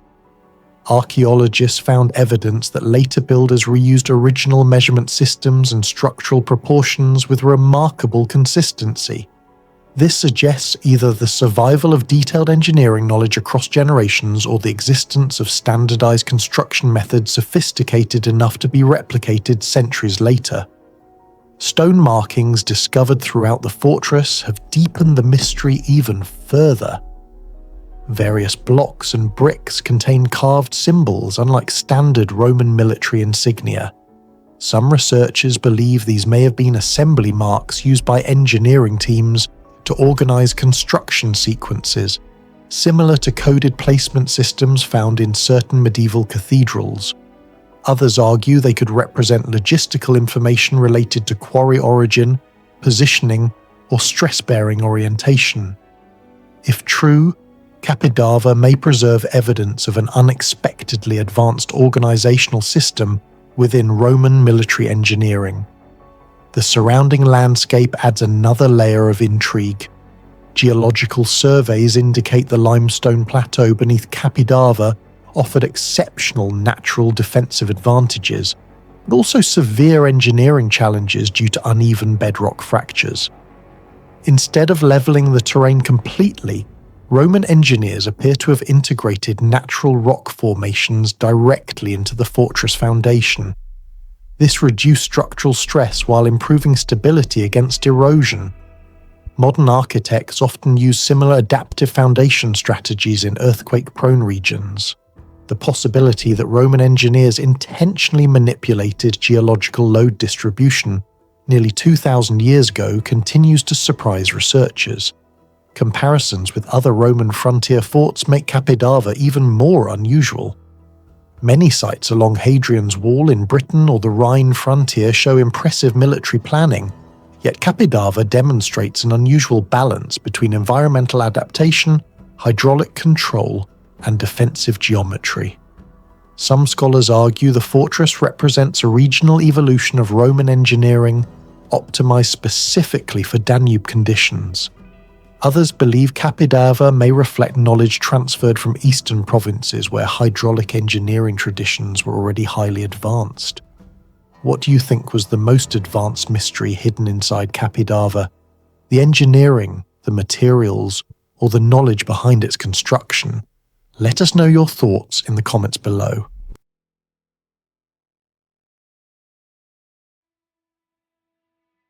Near the contested landscapes of the Karabakh region in present-day Azerbaijan, a white stone fortress rises above dry hills and ancient ruins. Shabulag Fortress was officially built in the mid-18th century by Pana Ali Khan, founder of the Karabakh Khanate. But almost immediately after archaeologists began excavating the area, it became clear that the fortress was hiding something far older beneath its foundations. Under the walls of Shabulag, researchers uncovered traces of the lost ancient city of Tigranakert of Artsakh, a settlement believed to date back more than 2,000 years to the Hellenistic era. What began as the study of an 18th century military structure slowly transformed into one of the Caucasus region's most mysterious archaeological puzzles.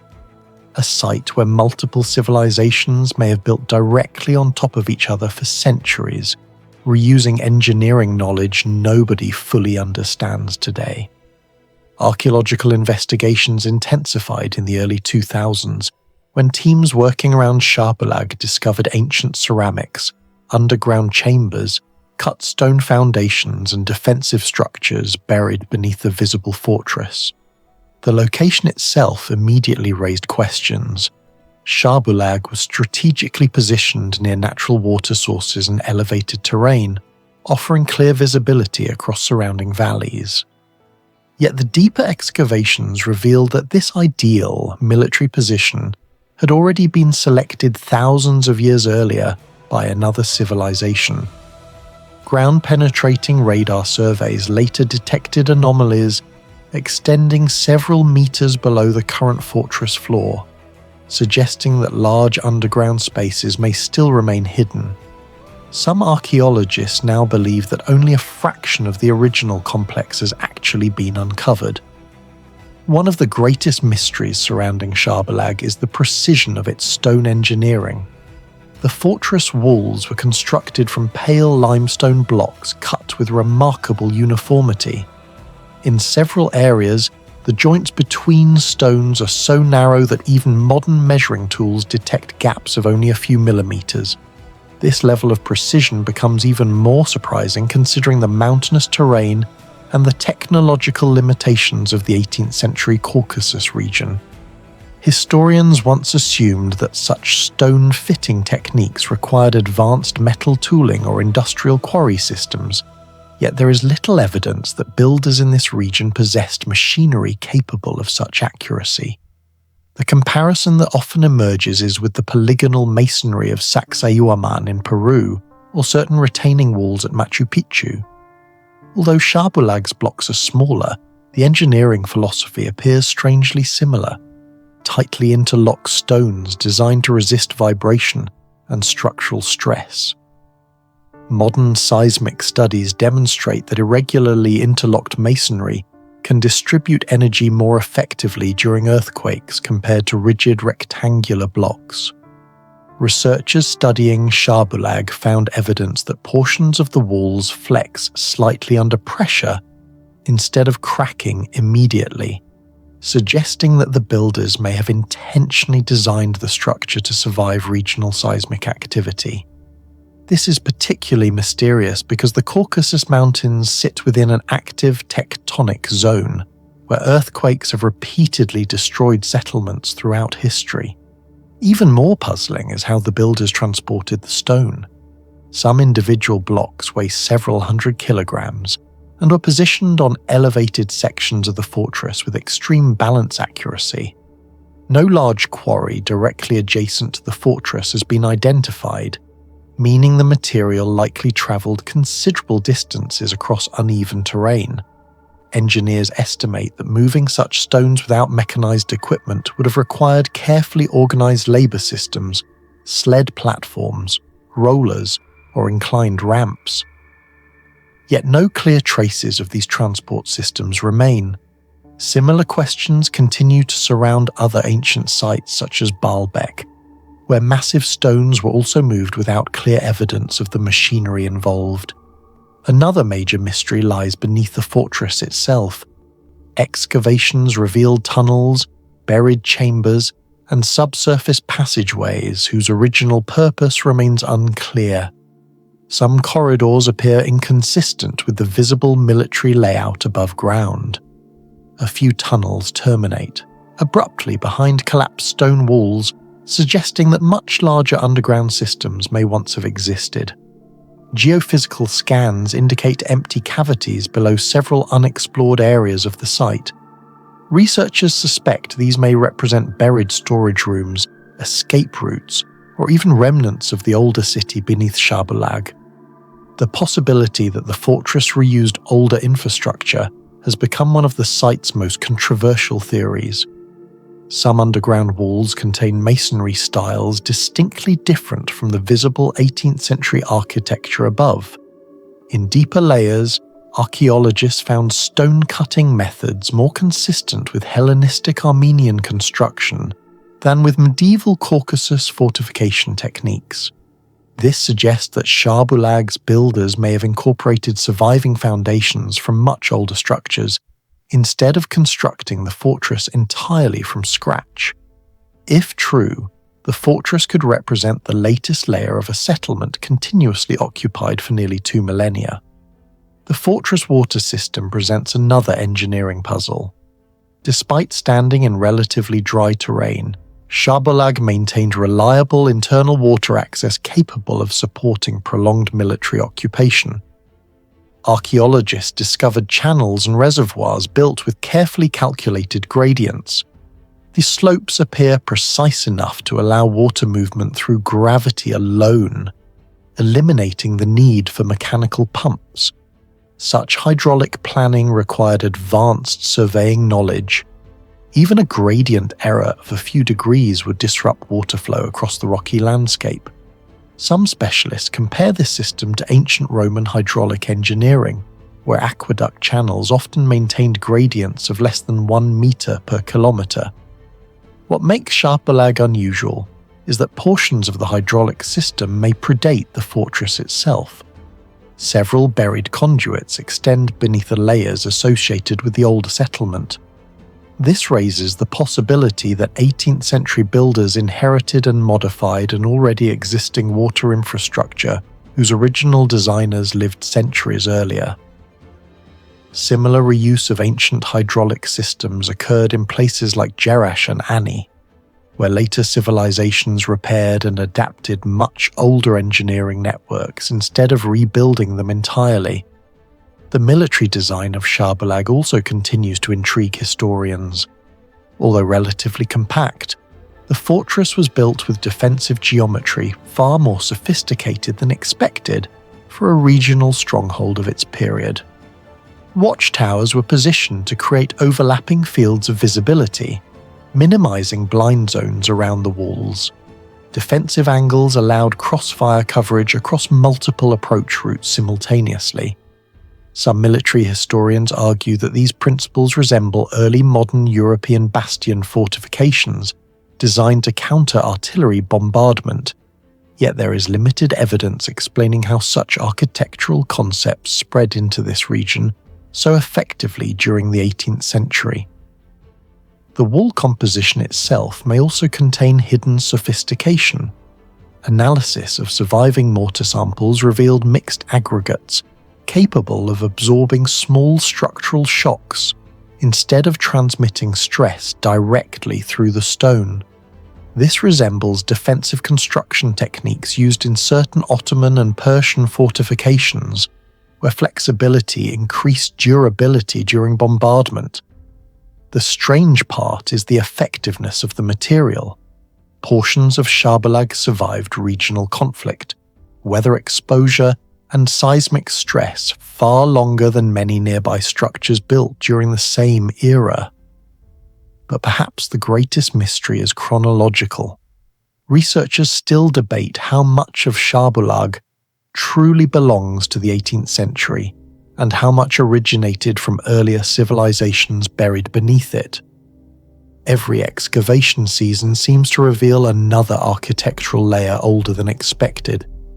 Pottery fragments, buried foundations, and defensive walls continue to push the site's timeline deeper into antiquity. Some archaeologists believe the visible fortress may simply be the outer shell of a far older complex whose original purpose has been forgotten entirely.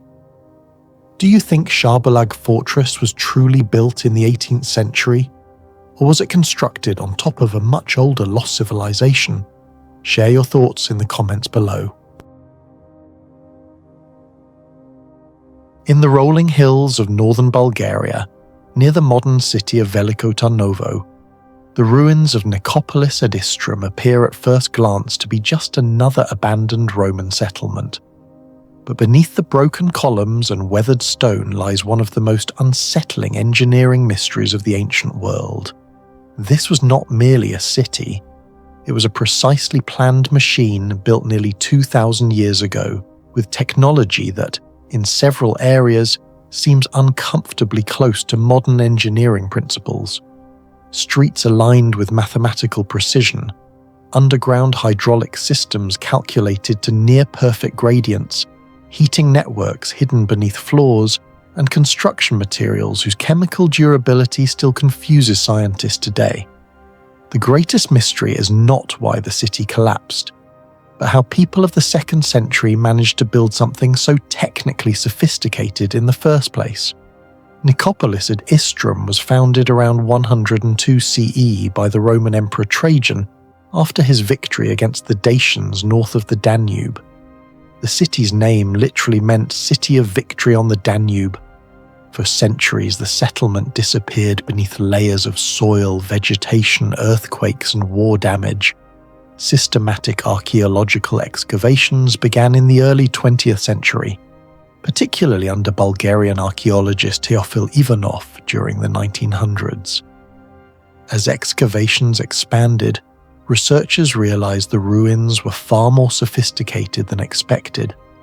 Beneath the visible structures lay a deeply organized urban system, including underground sewers, water channels, heating systems, public baths, paved roads, and defensive walls extending across nearly 20 hectares.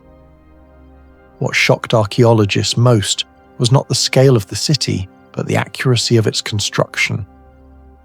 Several road intersections deviated by only tiny fractions of angular error, despite being built without laser surveying equipment, satellite mapping, or modern engineering instruments. Roman cities often followed organized grid systems, but Nicopolis at Istrum pushed that principle to an extreme rarely seen even in the Roman Empire. The city's main streets, the Cardo and Decumanus, intersected at nearly perfect right angles. Excavations showed that many secondary streets maintained parallel alignments across large distances with remarkably little deviation. Modern engineers studying Roman surveying methods believe builders used a device called a groma, consisting of weighted plumb lines attached to wooden crossbeams. However, experimental archaeology has demonstrated that maintaining such precision across uneven terrain, using only manual line-of-sight measurements, would have been extraordinarily difficult. Some researchers compared the alignment consistency at Nicopolis ad Istrum to sections of Roman military camps, yet the city's layout appears even more refined than several larger Roman settlements. This raises an uncomfortable possibility. Roman surveying knowledge may have been far more mathematically advanced than surviving historical records suggest. Even more mysterious is the fact that the city's drainage network depended entirely on this precision. A small surveying error would have disrupted water flow across the urban system, yet many underground channels still demonstrate functional water movement after nearly 2 millennia. Perhaps the most astonishing feature beneath Nicopolis ad Istrum is its hydraulic infrastructure. Archaeologists uncovered networks of stone-lined sewers and water conduits running beneath streets and public buildings. Unlike simple drainage ditches found in many ancient settlements, These systems were carefully engineered with controlled gradients, allowing water to flow continuously without pumps. Hydraulic engineers studying ancient Roman systems estimate that many Roman aqueducts maintained slopes as small as 1 meter per kilometer. At Nicopolis at Istrum, some drainage sections appear to operate within similarly narrow tolerances. Such precision would require extremely careful terrain analysis and measurement techniques. The sewer tunnels were not only functional but durable. Several sections survived earthquakes, invasions, and freeze-thaw cycles associated with Balkan winters. In modern cities, poorly designed drainage systems often fail within decades due to cracking, soil movement, or water erosion. Yet portions of Nicopolis add Istrum's underground network endured for almost 2,000 years. Researchers have suggested that Roman engineers may have possessed practical empirical knowledge of hydrodynamics far beyond what ancient texts describe. While Roman writings discuss water engineering, they rarely explain the exact mathematical calculations used to achieve such consistency in real terrain conditions. The greatest technological mystery surrounding Nicopolis ad Istrum involves the materials used to build it. Even today, scientists continue studying why many Roman structures survive dramatically longer than modern concrete buildings. Excavations at Nicopolis ad Istrum revealed walls, foundations, baths, and drainage systems constructed using Roman concrete mixtures with exceptional resistance to moisture and structural degradation. In a region with severe winters, heavy humidity, and seasonal freezing, such preservation should have been unlikely. Modern concrete often deteriorates within 50 to 100 years due to steel corrosion, chemical reactions, or microfractures. Yet Roman concrete at sites across the empire, including harbours, aqueducts, and foundations, has endured for nearly 2,000 years. Nicopolis ad Istrum provides another disturbing example of this phenomenon. Scientists analysing Roman concrete discovered mixtures containing lime, volcanic ash known as pozzolana, crushed ceramics, and mineral aggregates.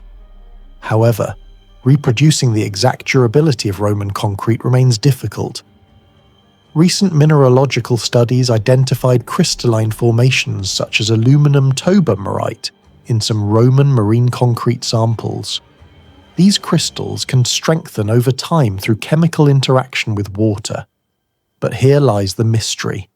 Nicopolis ad Istrum was not located near major volcanic zones like Italy. Transporting volcanic ash across vast distances would have required enormous logistical effort. Some researchers propose that local substitutes may have been used, but the precise formula remains uncertain. Even more puzzling is the self-healing behaviour observed in some Roman materials. Studies published in recent years suggest that lime clasts within Roman concrete may react with water entering cracks, triggering mineral recrystallization that partially seals fractures over time. In effect, some Roman concrete may have possessed primitive self-repair capabilities. If true, ancient Roman engineers unintentionally created a material more sustainable than many modern industrial concretes. Nicopolis ad Istrum also contained advanced hypocaust heating systems beneath villas and public baths. These systems circulated hot air through empty spaces under floors and inside wall cavities, distributing heat throughout buildings. The engineering challenge was enormous. Builders had to calculate airflow, fuel consumption, structural support, and heat distribution simultaneously. In some excavated bath complexes, archaeologists found evidence that temperatures could be regulated by controlling furnace intensity and airflow channels. Modern comparisons are unavoidable. The hypocaust system resembles early versions of underfloor heating and centralized climate control systems used today. What makes the Roman achievement remarkable is that it functioned without electricity, mechanical pumps, or automated controls. The efficiency of these systems suggests extensive experimentation and accumulated engineering knowledge, yet historical records provide only fragmented descriptions of how Roman engineers standardized such technology across distant parts of the empire.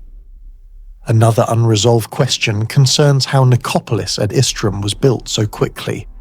Following Trajan's military campaigns, Rome rapidly transformed the area into a functioning urban centre, complete with roads, baths, forums, administrative buildings, and infrastructure. Transporting multi-ton stone blocks through the Balkan landscape would have required enormous manpower and coordination. Some paving stones and structural blocks weigh several tons each. Without cranes powered by engines or modern vehicles, Roman engineers relied on pulleys, wooden cranes, sledges, animals, and human labour. Yet the astonishing part is not merely that they built the city, but how uniformly everything was executed. The road alignments, sewer gradients, foundation levels, and architectural symmetry suggest centralised planning, approaching industrial efficiency. Some historians estimate that Roman large-scale construction projects required thousands of workers operating in synchronized phases. However, no surviving records fully explain the logistical systems capable of maintaining such precision across projects of this scale.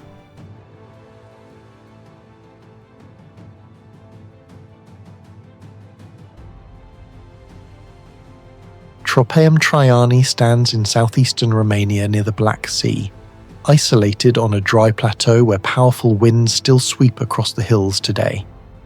The monument was first systematically studied in the late 19th century by Romanian archaeologist Grigore Tosilescu, who realized the ruins were not simply remnants of a forgotten fortress, but one of the largest Roman victory monuments ever constructed outside Italy. What immediately confused researchers was the scale of the engineering. Adamclisi was built in one of the outermost military frontiers of the Roman Empire around 109 AD under Emperor Trajan, yet the structure displayed a level of geometric precision and stoneworking normally associated with the heart of Rome itself. Even more mysterious, many of the technologies required to build and preserve the monument for nearly 2,000 years remain only partially understood. The monument known as Tropaeum Traiani originally rose more than 30 meters high, with a diameter approaching 40 meters, making it comparable in scale to some of the largest ceremonial structures of the Roman world. Archaeologists estimate that thousands of tons of limestone were transported to the site, cut into highly uniform blocks, and assembled into a massive circular structure crowned by a colossal trophy statue. The problem is geography. Adamclisi was far from the major industrial centres of the empire. Unlike Rome, which had direct river access and enormous logistical infrastructure, this frontier region lacked the transport systems normally associated with projects of this magnitude. Researchers still debate how Roman engineers moved and positioned such enormous quantities of stone across difficult terrain without leaving behind large traces of roads, lifting systems, or permanent construction camps. Some estimates suggest individual upper structural blocks weighed several tons each, requiring coordinated lifting systems comparable to cranes used in large Roman harbours. Yet almost no surviving evidence of those mechanisms has been found at the site itself. The mystery becomes even greater when compared to other Roman megaprojects. Massive monuments such as the Colosseum or Pantheon were constructed inside wealthy urban centres, connected to rivers, ports, and organised supply networks. Adamclisi had none of those advantages, and yet the engineering ambition appears comparable in many ways. One of the greatest mysteries surrounding Adamclisi is the monument's geometric stability. Modern laser surveys conducted during restoration work revealed that many sections of the structure maintain surprisingly consistent symmetry, despite centuries of earthquakes, freeze-thaw cycles and erosion. Circular monuments are among the hardest architectural forms to construct accurately, because even minor errors in curvature compound over distance. Engineers studying the remains noticed that the stone courses were aligned with remarkable precision, reducing stress concentrations that normally cause ancient masonry to crack over time. In some areas, the deviation between opposing structural lines measures only a few centimeters across spans of dozens of meters. For comparison, many medieval European fortifications built more than 1,000 years later show greater structural irregularity despite access to improved metal tools. This raises a difficult question. How were Roman surveyors at Adamclisi measuring curves and load distribution so accurately in such a remote region? Roman builders did possess advanced surveying devices such as the groma and corribets, but some researchers believe the monument required a far more sophisticated understanding of radial geometry than surviving historical texts describe. Several architectural historians have compared the planning complexity of Adamclisi's circular layout to later Renaissance domes, especially in the way weight appears to have been distributed through concentric structural zones. Without advanced mathematical planning, a monument of this shape and size would have faced major instability within only a few centuries. The carved relief panels surrounding the monument introduce another technological mystery.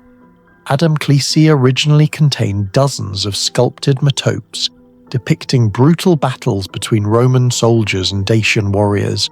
The detail carved into these stone panels remains astonishing even today. Facial expressions, armor textures, folds in fabric, shield patterns, and anatomical movement were executed with a depth and realism that many historians did not expect from a frontier workshop. The limestone used at the site is harder and more brittle than fine marble from Greece or Italy, making intricate carving far more difficult.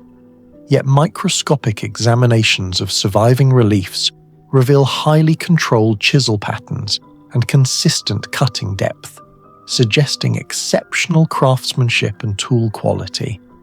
Some metallurgical researchers believe the artisans working at Adamclisi may have had access to iron tools hardened through advanced heat treatment techniques, not fully documented in Roman records. Experimental archaeologists attempting to reproduce similar carvings using reconstructed Roman-era tools discovered that maintaining consistent incision depth on this type of stone is extremely difficult without extremely durable cutting edges. The precision visible in the reliefs has even led some historians to argue that Roman provincial workshops were technologically far more advanced than traditional narratives suggest.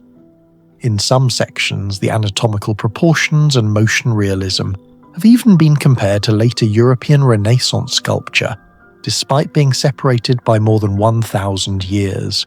Another unexplained feature is the monument's long-term resistance to environmental destruction. Adamclisi experiences severe seasonal temperature swings, powerful winds from the Black Sea region, and winter freeze cycles capable of fracturing stone. Most exposed ancient monuments deteriorate rapidly under such conditions, yet portions of the structure survived for nearly 2 millennia, despite repeated invasions, earthquakes, and weather exposure. Researchers studying the joints between blocks found that many stones were fitted with unusually tight tolerances. In several reconstructed areas, gaps between adjoining stones are so narrow that modern measuring blades can barely enter them.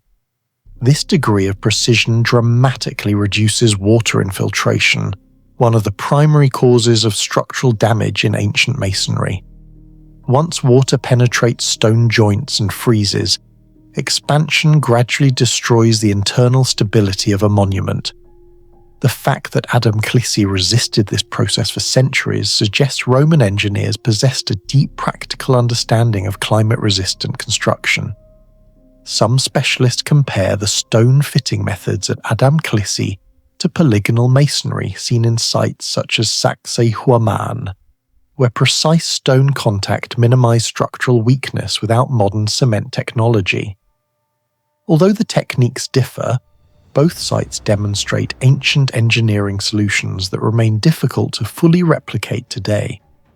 The monument's symbolism also presents unanswered questions. Unlike the highly refined artistic style typical of Rome, the carvings at Adamclisi appear harsher, heavier, and more aggressive. Some scholars believe this reflects local artistic influence from Dacian or Thracian traditions.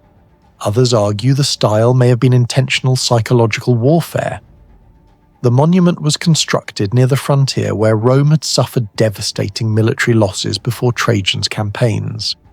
Ancient sources suggest earlier Roman armies may have lost tens of thousands of soldiers in conflicts within this region.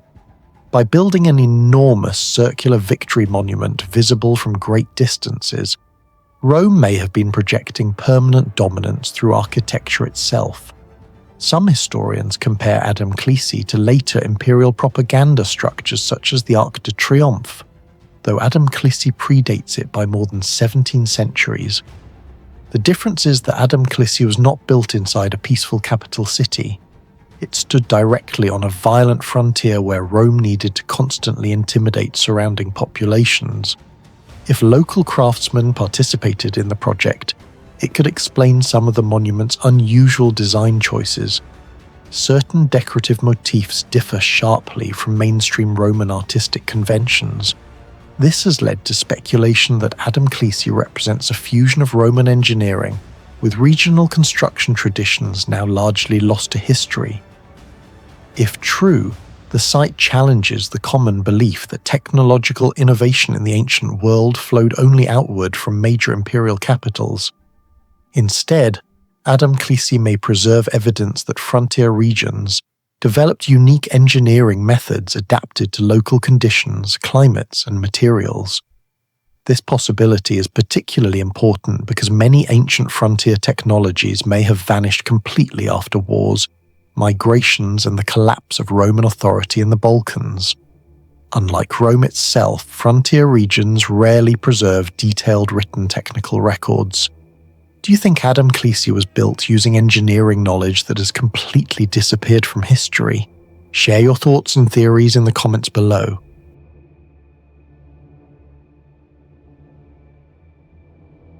Deep in the mountains of central Serbia, hidden on the rocky slopes near Gradina Angelica, lies the shattered remains of a forgotten fortress that continues to puzzle archaeologists and engineers alike.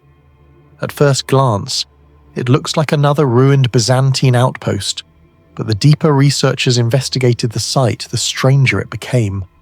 Massive stone walls were constructed on steep mountain terrain with astonishing precision. Water systems somehow functioned at nearly 1,000 meters above sea level. Metallurgical remains suggest furnace temperatures exceeding 1,200 degrees Celsius. And some construction materials have survived more than 15 centuries of freezing winters, earthquakes, and erosion with remarkable stability. The greatest mystery surrounding Gradina Angelica is simple. How did a remote mountain settlement possess engineering abilities that appear far beyond what historians normally associate with the 6th century? Gradina Angelica was built during one of the most unstable periods in European history. The Western Roman Empire had collapsed, invasions were spreading across the Balkans, and many cities were being abandoned. Yet instead of retreating into primitive survival, the builders of Gradina created an advanced fortified complex on extremely difficult terrain. The site stretches across elevated rocky ridges on Mount Jellica, overlooking surrounding valleys from strategic heights approaching 1,000 meters above sea level. Even today, transporting heavy material through the area is difficult. Modern archaeological teams often rely on specialized climbing equipment and narrow mountain access routes simply to move excavation tools. This raises a major question. How did ancient builders transport thousands of tons of stone, timber, bricks, lime, and metalworking supplies uphill without modern machinery? researchers studying the walls noticed unusually tight stone fitting in several sections of the fortress. Some blocks were positioned with minimal gaps despite the uneven mountain surface beneath them. While not identical to the polygonal masonry of places like Sacsayhuaman or the gigantic stonework of Baalbek, the construction still demonstrates a surprising level of planning and geometric control for a remote Balkan fortress. What makes the mystery deeper is the hybrid construction technique used throughout the complex. Archaeologists identified alternating layers of stone and baked brick, a common Byzantine defensive method, yet the bricks themselves reveal unusually consistent firing temperatures. Laboratory analysis of surviving ceramic fragments suggests that temperature fluctuations during firing were remarkably low. In practical terms, that means the builders had sophisticated control over airflow and heat distribution inside their kilns. For comparison, many medieval European kilns centuries later still produced highly inconsistent brick densities and fracture patterns. Yet at Gradina Angelica, multiple samples display structural uniformity difficult to explain for such an isolated mountain settlement. Perhaps the most fascinating engineering mystery at Gradina involves water. Mountain fortresses throughout ancient history faced one constant problem: survival during sieges. Without reliable access to water, even the strongest walls became useless. Yet Gradina Angelica appears to have solved this problem using surprisingly advanced hydraulic planning.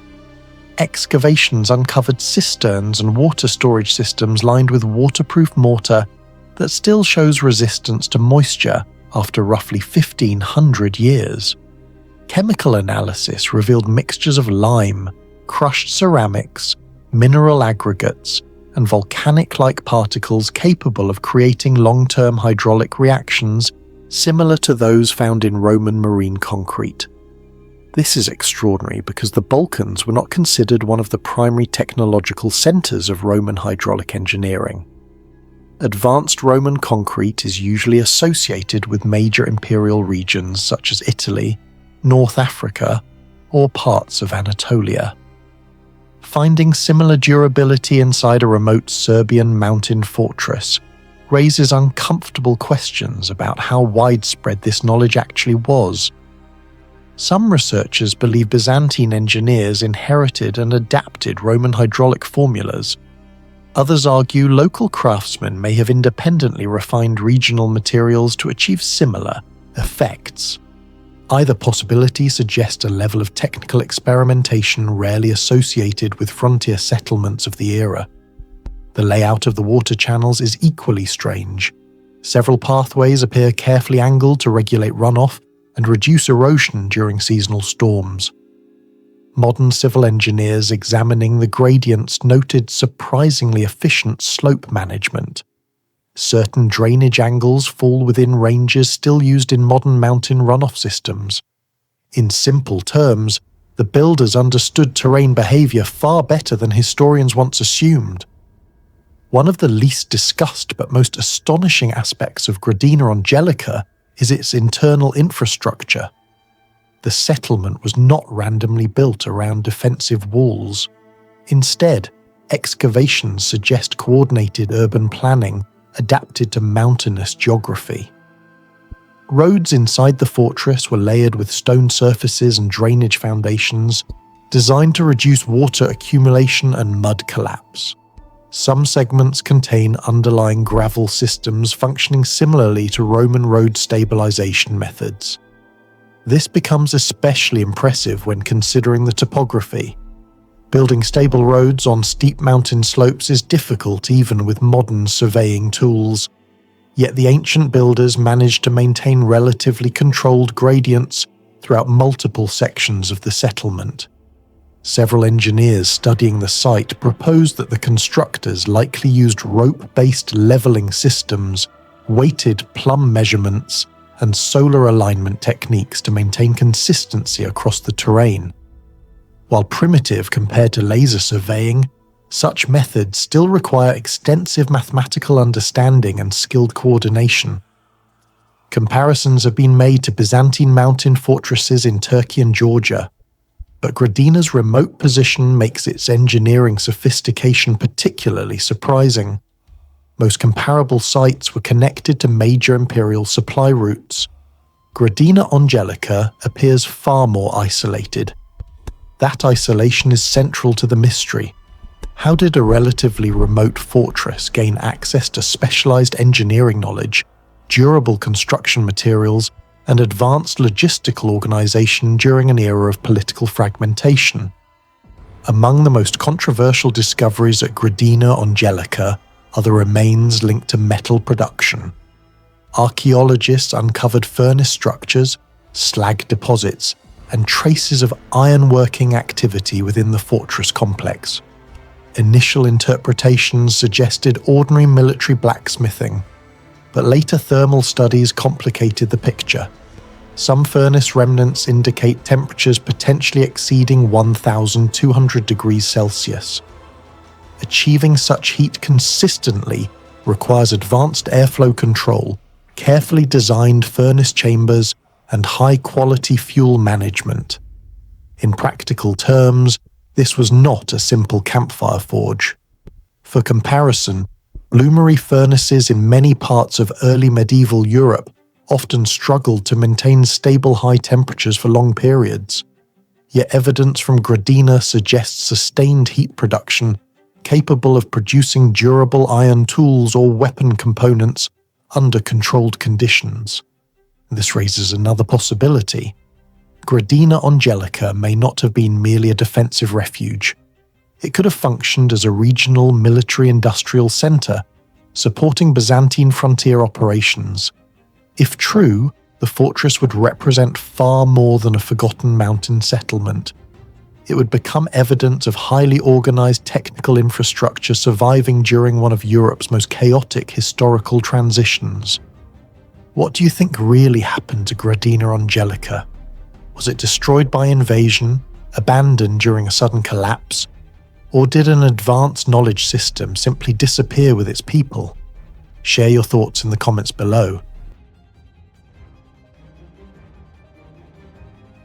Loropéni ruins stands in the forests of southwestern Burkina Faso, like the remains of a civilization that history almost erased. Massive stone walls rise more than 6 meters high, stretching across hundreds of meters without mortar, without written records explaining their construction, and without clear evidence of the engineering systems that should have been necessary to build them. But the greatest mystery may not be the walls themselves. It may be the strange material they were built from. Laterite stone, a material that behaves almost like engineered concrete, soft enough to cut when freshly extracted, yet gradually hardening after exposure to air. Somehow, centuries ago, builders in West Africa appear to have understood and mastered this transformation, long before modern material science could explain it. Although local communities had known about the ruins for generations, the outside world paid little attention to Loropéni until European explorers and colonial researchers documented the site during the early 20th century. Serious archaeological investigations began decades later, revealing that the fortress-like complex covered more than 11,000 square meters and was likely occupied between the 11th and 17th centuries. Excavations uncovered pottery fragments, iron-working evidence, and traces of long-distance trade networks connected to the trans-Saharan gold trade. Radiocarbon dating suggested that the settlement flourished during the same era as major West African powers such as the Mali Empire and the Songhai Empire. But unlike those empires, Loropéni left behind almost no written records. No inscriptions explain who engineered the walls. No surviving texts describe the techniques used to quarry, transport, or shape the stone. The civilization that built Loropéni seems to have vanished while leaving only its architecture behind. The most visually striking feature of Loropéni is its defensive wall system. The walls reach heights of roughly 6 meters and widths exceeding 1.5 meters in some sections. yet they were built almost entirely without mortar. This technique, known as dry stone masonry, exists in several ancient civilizations. The Sacsayhuaman fortress of the Inca used enormous interlocking stones, while ancient Greek structures such as those at Mycenae also relied on gravity and precision rather than cement. However, Loropéni presents a different mystery. Unlike the massive polygonal stones of the Inca, Loropéni's walls were constructed from smaller laterite blocks that still maintained structural stability for centuries despite intense rainfall, humidity, erosion, and seasonal heat expansion. Engineers studying dry stone systems know that even slight miscalculations in load distribution can destabilize an entire wall. Yet Loropéni's builders appear to have understood weight transfer and pressure balancing extremely well. Several wall sections contain subtle inward curves rather than perfectly straight lines, a design feature that may have helped redistribute structural stress. What makes this especially mysterious is the technological context. Archaeologists have found evidence of iron tools in the region, but not enough to fully explain the scale and precision of the stonework. Constructing walls hundreds of meters long with relatively consistent alignment would have required careful surveying methods, coordinated labor systems, and advanced planning. Many researchers believe Loropéni was deeply connected to one of the richest economic systems of the medieval world, the West African gold trade. The region surrounding Loropéni contains ancient gold deposits, and archaeological evidence suggests the settlement may have served as a fortified center, protecting trade routes moving north across the Sahara. During the medieval period, West African gold supplied enormous portions of the Mediterranean economy. Some historians estimate that by the 14th century, West Africa controlled a substantial percentage of the world's known gold production. If Loropéni functioned as a strategic gold center, its defensive architecture suddenly becomes easier to understand. The narrow entrances, thick perimeter walls, and elevated observation positions suggest a community preparing for organized attacks rather than random raids. Yet another mystery emerges here.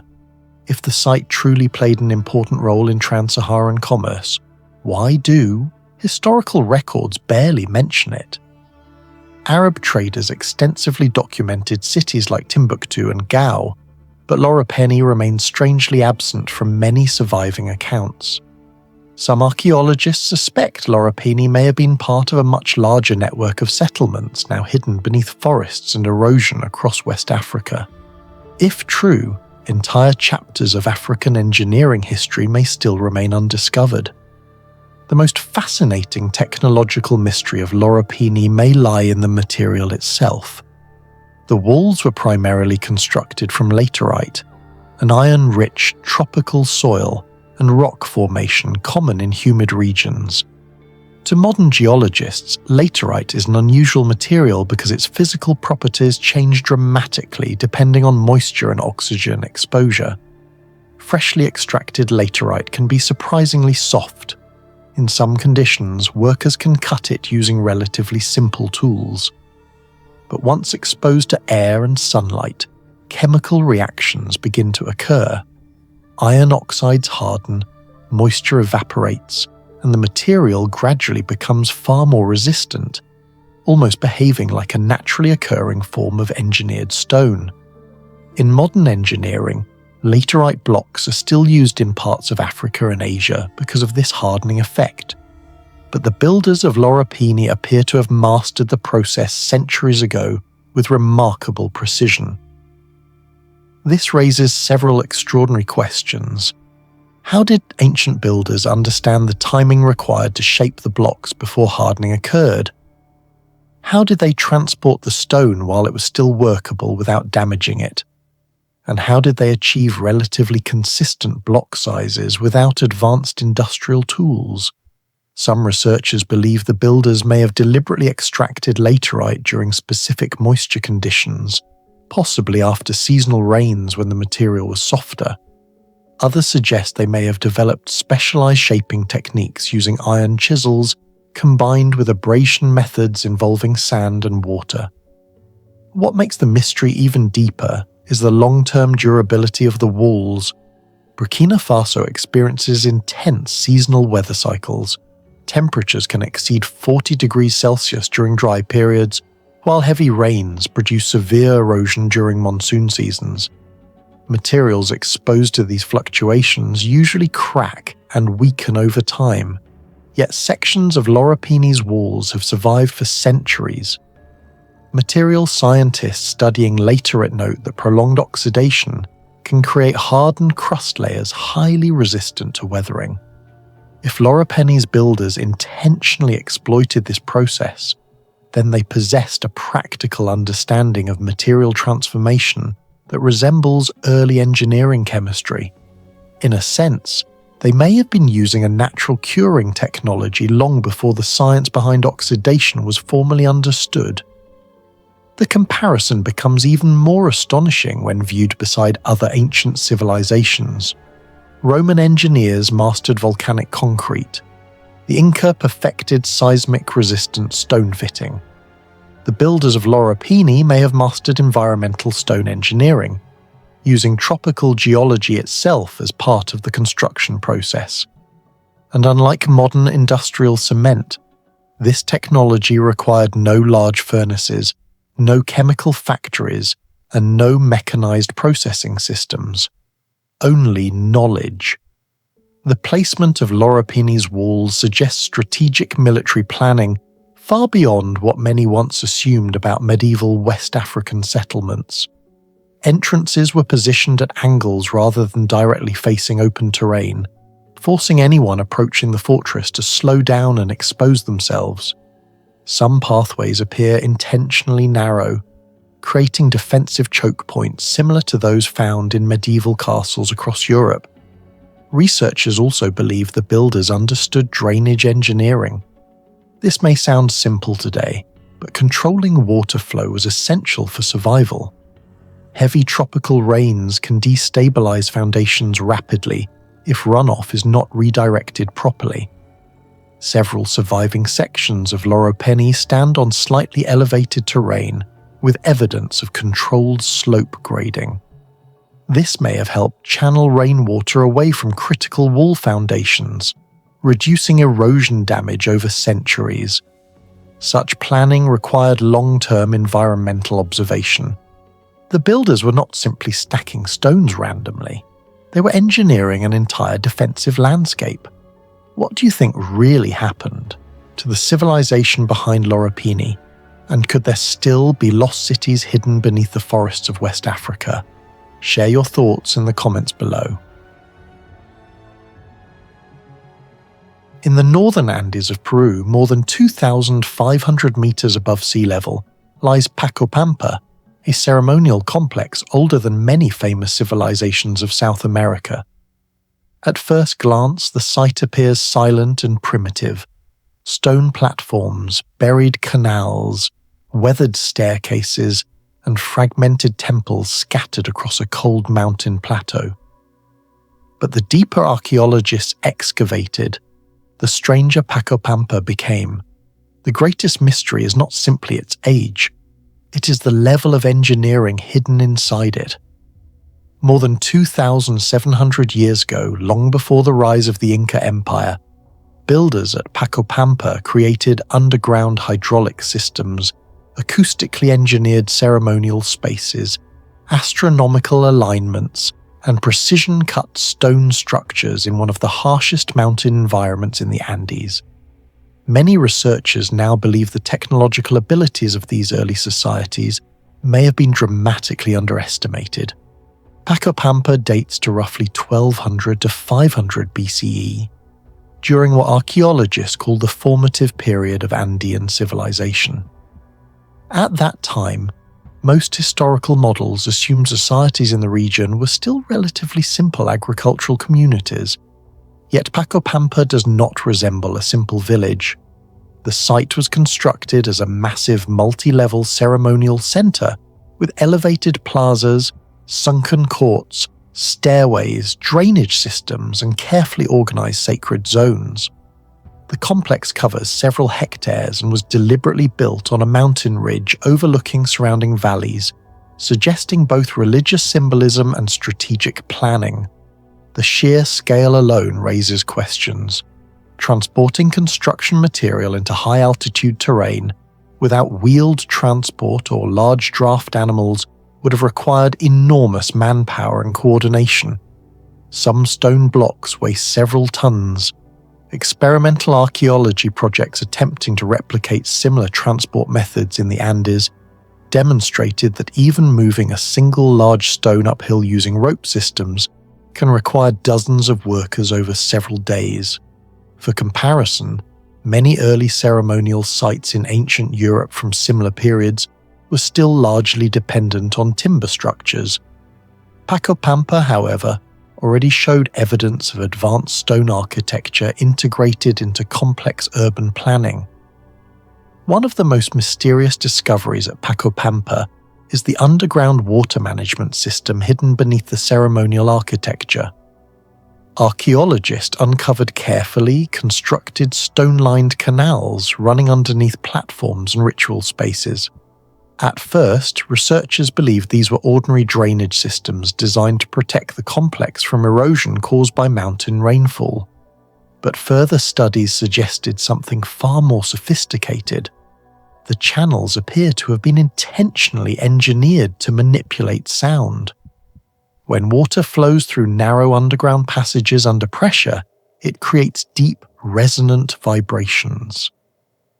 Some researchers believe Pacopampa's priests deliberately used this acoustic effect during ceremonies to produce terrifying supernatural sounds beneath the temple floors. In a world where natural phenomena were closely connected to religion, the sound of roaring spirits emerging from underground could have reinforced priestly authority. This theory becomes even more compelling when compared with Chavin de Huantar, another ancient Andean ceremonial center famous for hydraulic acoustic engineering. Chavin contains underground galleries where rushing water creates echoing noises throughout the temple complex. The extraordinary part is that Pacopampa may predate some of those systems. Maintaining stable water flow on steep mountain terrain is not simple. Engineers today understand that even small miscalculations in gradient can cause catastrophic erosion, flooding, or blockage. Yet many of Pacopampa's channels maintained functional slopes with remarkable consistency, despite being built nearly 3,000 years ago without modern surveying equipment. Some archaeologists argue this demonstrates an unexpectedly advanced understanding of hydrodynamics among early Andean builders. Another unresolved mystery involves the stone construction itself. Pacopampa's ceremonial stairways and retaining walls contain blocks shaped with surprisingly straight edges and carefully fitted corners. Several surfaces display polishing marks that appear unusually refined for a civilization believed to lack advanced metal tools. The Andes during this period had not yet developed widespread iron technology. Builders likely relied on harder stone hammers, abrasion techniques using quartz sand, and immense manual labor. However, reproducing similar finishes experimentally is extremely time-consuming. Some stone surfaces at Pacopampa show levels of smoothing comparable to later Andean masonry traditions associated with civilizations centuries afterward. This raises a difficult question for archaeologists. How did such technical refinement emerge so early? The problem becomes even more mysterious considering the altitude and environmental conditions. At elevations above 2,000 meters, temperature fluctuations can crack poorly constructed stone structures over time. Yet portions of Pacopampa's ceremonial architecture survived for nearly 3 millennia. Satellite imaging and modern surveying have revealed another intriguing possibility. Pacopampa may have been designed according to astronomical observations. Several architectural axes appear aligned with solar positions during important agricultural periods. Certain ceremonial spaces face directions associated with sunrise points near seasonal transitions. In agricultural societies dependent on mountain climate cycles, accurately predicting seasonal change could determine survival itself. The precision is difficult to dismiss as coincidence. Ancient civilizations across the world often integrated astronomy into sacred architecture. Stonehenge aligns with solstice sunlight. Newgrange channels winter solstice illumination through a narrow passage. Thousands of kilometers away in Peru, Pacopampa may represent a similar attempt to connect architecture with celestial movement. What makes the site unusual is its age. If Pacopampa's alignments were intentional, then organized astronomical observation in the Andes began far earlier than previously assumed. This would force historians to reconsider how quickly scientific and religious knowledge evolved in ancient South America. Excavations at Pacopampa uncovered elite burials containing gold ornaments, exotic materials, pigments, and ceremonial objects. Some skeletons appear to show evidence of ritual sacrifice or symbolic cranial modification. Researchers believe Pacopampa may have functioned as a regional ceremonial authority center where religious leaders consolidated power through spectacle, ritual, and control over specialized knowledge. This is where the hydraulic system, acoustics, and architecture may connect together. Imagine entering a mountain temple nearly 3,000 years ago. Underground canals roar beneath your feet. Priests appear through smoke-filled chambers aligned with sunlight. Ceremonial plazas amplify echoes across stone walls. To ancient visitors, the site may have seemed like a place where humans communicated directly with supernatural forces. In many ways, Pacopampa resembles an early technological theatre, one where engineering and religion were inseparable. Among the most shocking discoveries are human skulls showing evidence of trepanation, a surgical procedure involving deliberate openings cut into the skull. Several skulls display signs of bone healing, meaning the individual survived after surgery. This is astonishing. Modern trepanation, without sterilization or antibiotics, carries serious risks of infection and death. Yet ancient Andean societies repeatedly practiced cranial surgery, with survival rates that some researchers estimate may have exceeded those of certain 19th century European operations. At Pacopampa, these procedures may have been connected to ritual healing, elite status, warfare injuries, or altered states of consciousness. Regardless of purpose, they demonstrate medical knowledge far beyond what many people imagine for ancient mountain societies. What do you think Pacopampa really was? An advanced ceremonial center far ahead of its time, or evidence that ancient Andean knowledge was far more sophisticated than we realize today? Share your thoughts in the comments below.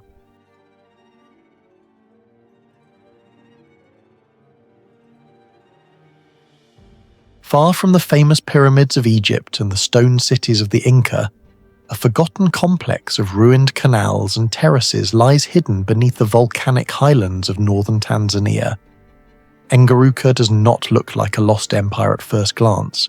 There are no giant temples, no colossal statues, and no written records carved into stone. Yet archaeologists who studied the site came to a disturbing conclusion. Whoever built Engaruka understood hydraulic engineering, land management, and environmental control at a level that should not have existed in this region centuries ago. Even more mysterious, the entire system was abandoned, and much of its technological knowledge vanished with it. Engaruka is located in the Great Rift Valley of northern Tanzania, near the base of Oldoinyo Lengai, an active volcano often called the Mountain of God by the Maasai people. The site was first systematically documented in the early 20th century during colonial surveys, but its true scale only became clear after aerial photography, and later satellite analysis revealed enormous networks of ancient canals, terraces, and stone structures spread across nearly 20 square kilometers.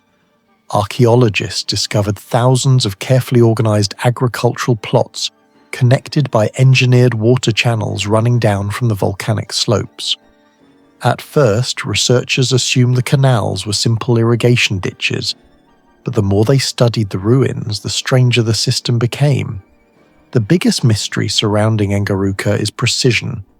Water management in semi-arid environments is extremely difficult even with modern tools. Northern Tanzania experiences irregular rainfall, rapid evaporation, and unstable volcanic soils.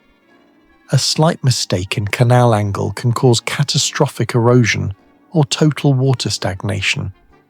Yet surveys of Engaruka revealed channels maintaining surprisingly consistent gradients over long distances.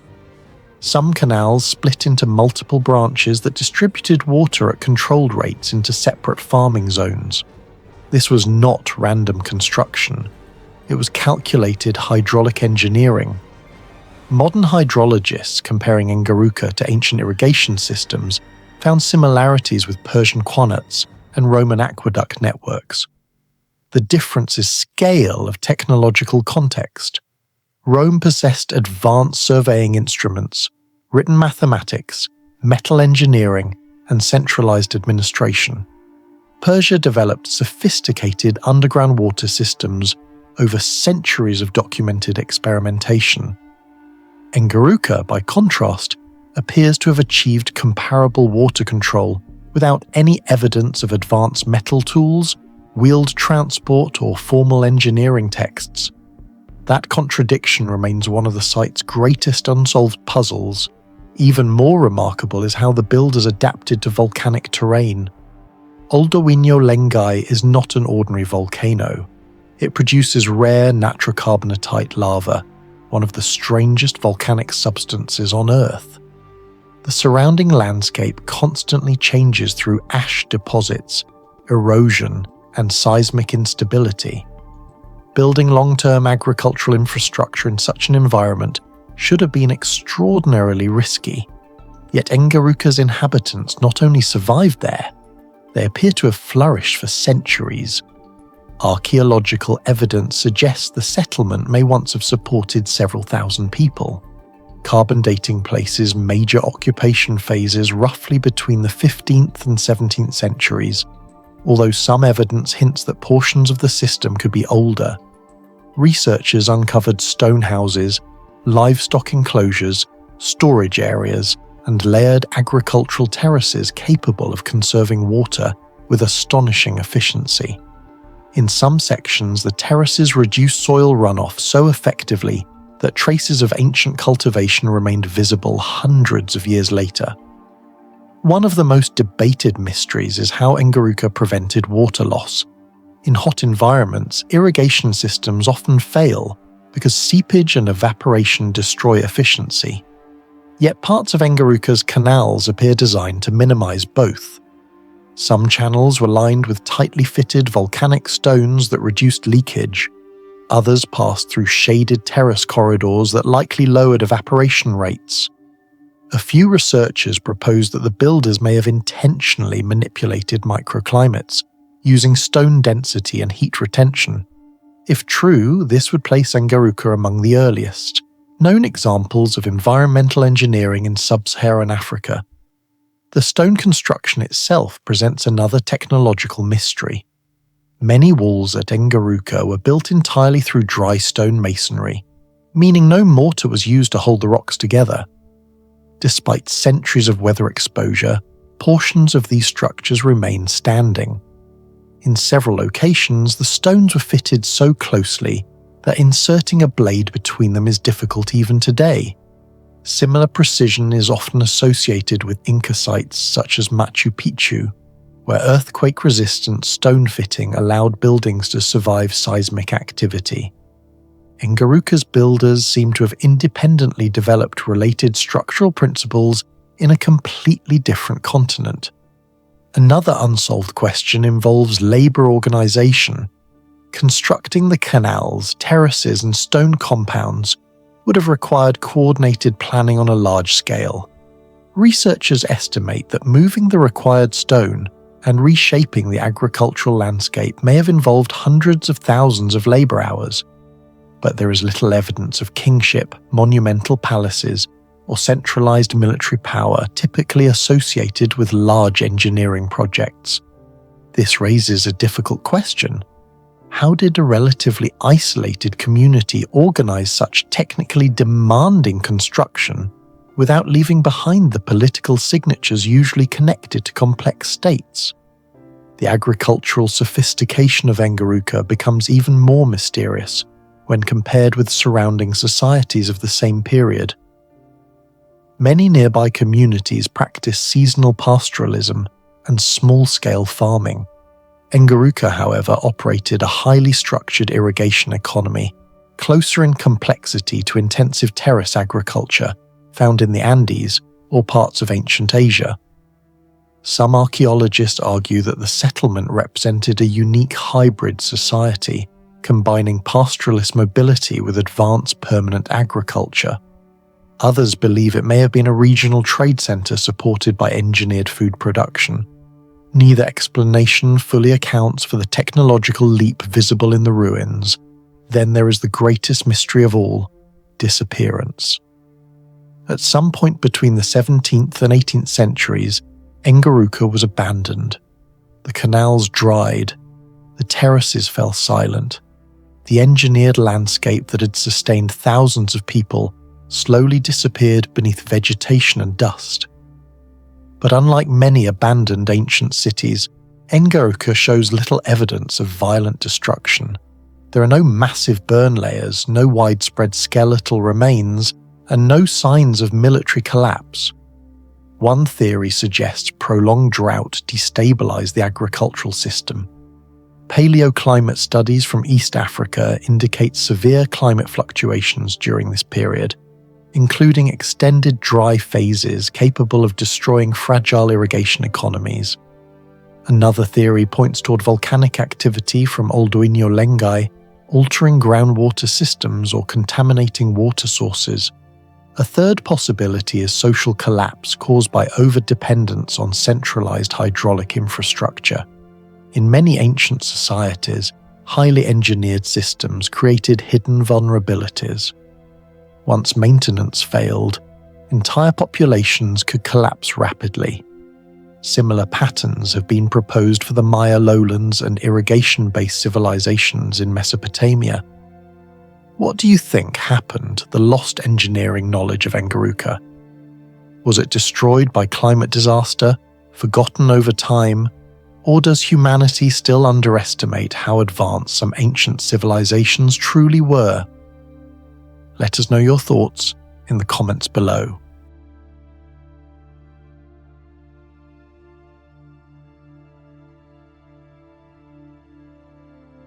In the Huánuco region of central Peru, surrounded by cold mountain winds and unstable Andean terrain, lies Kotosh, a prehistoric ceremonial complex older than many of Egypt's pyramids.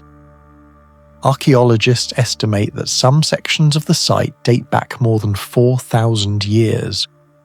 Yet the real mystery is not its age, but the fact that structures built largely from clay, mud plaster, stone fragments, and organic materials have survived earthquakes, seasonal flooding, erosion, and violent temperature changes for millennia.